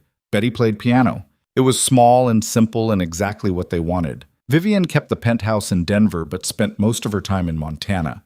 She'd hired someone brilliant to run Laurent Industries day to day, someone who understood that building a good company meant treating people right, not just maximizing profit. She stayed on the board, handled major decisions remotely, and flew to Denver once a month for meetings. The rest of the time, she was in Cedar Ridge, working at the Morrison Center, teaching technology classes to kids who'd never seen code before, helping at the shop when Caleb's shoulder acted up on cold days, making spaghetti on Thursday nights because that's what they did now. It wasn't perfect. They fought sometimes, about money, about time, about whose turn it was to help with Emma's increasingly difficult math homework. Vivien got frustrated when small-town gossip turned their business into entertainment. Caleb got anxious when Vivien traveled to Denver and he couldn't be there to make sure she was safe. But they worked through it, talked through the hard parts instead of avoiding them, made compromises, chose each other even when it was difficult. Emma thrived. She took art classes at the Morrison Center and discovered she was good at painting, really good. The walls of their house filled with her work, landscapes and portraits and abstract pieces that somehow captured the feeling of growing up in a place where people knew your name. On Emma's 8th birthday, they had dinner at the diner. Joe made a cake that was lopsided but delicious. Sheriff Barnes stopped by with a card. Betty brought a book about famous female artists. "Make a wish," Caleb said as Emma stared at the candles. She closed her eyes for a long moment. Then she opened them and blew. "What did you wish for?" Vivien asked. "Can't tell you. It won't come true." "Not even a hint?" Emma smiled. "I wish that things would stay like this, that we'd always be together, that nothing bad would happen." Caleb and Vivien exchanged a look. They both knew that life didn't work that way, that bad things happened regardless of wishes and candles and birthday magic, that nothing stayed the same forever. But they also knew that loving someone meant showing up anyway, meant choosing each other through the bad parts and the good parts, and all the messy, complicated parts in between. "We'll always be together," Caleb said. "That's not a wish. That's a promise." "You can't promise that," Emma said. "Mom died. Bad things happen. You're right. I can't promise nothing bad will ever happen. But I can promise we'll face it together, all three of us, no matter what." Emma thought about that. Then she nodded. "Okay, that's good enough."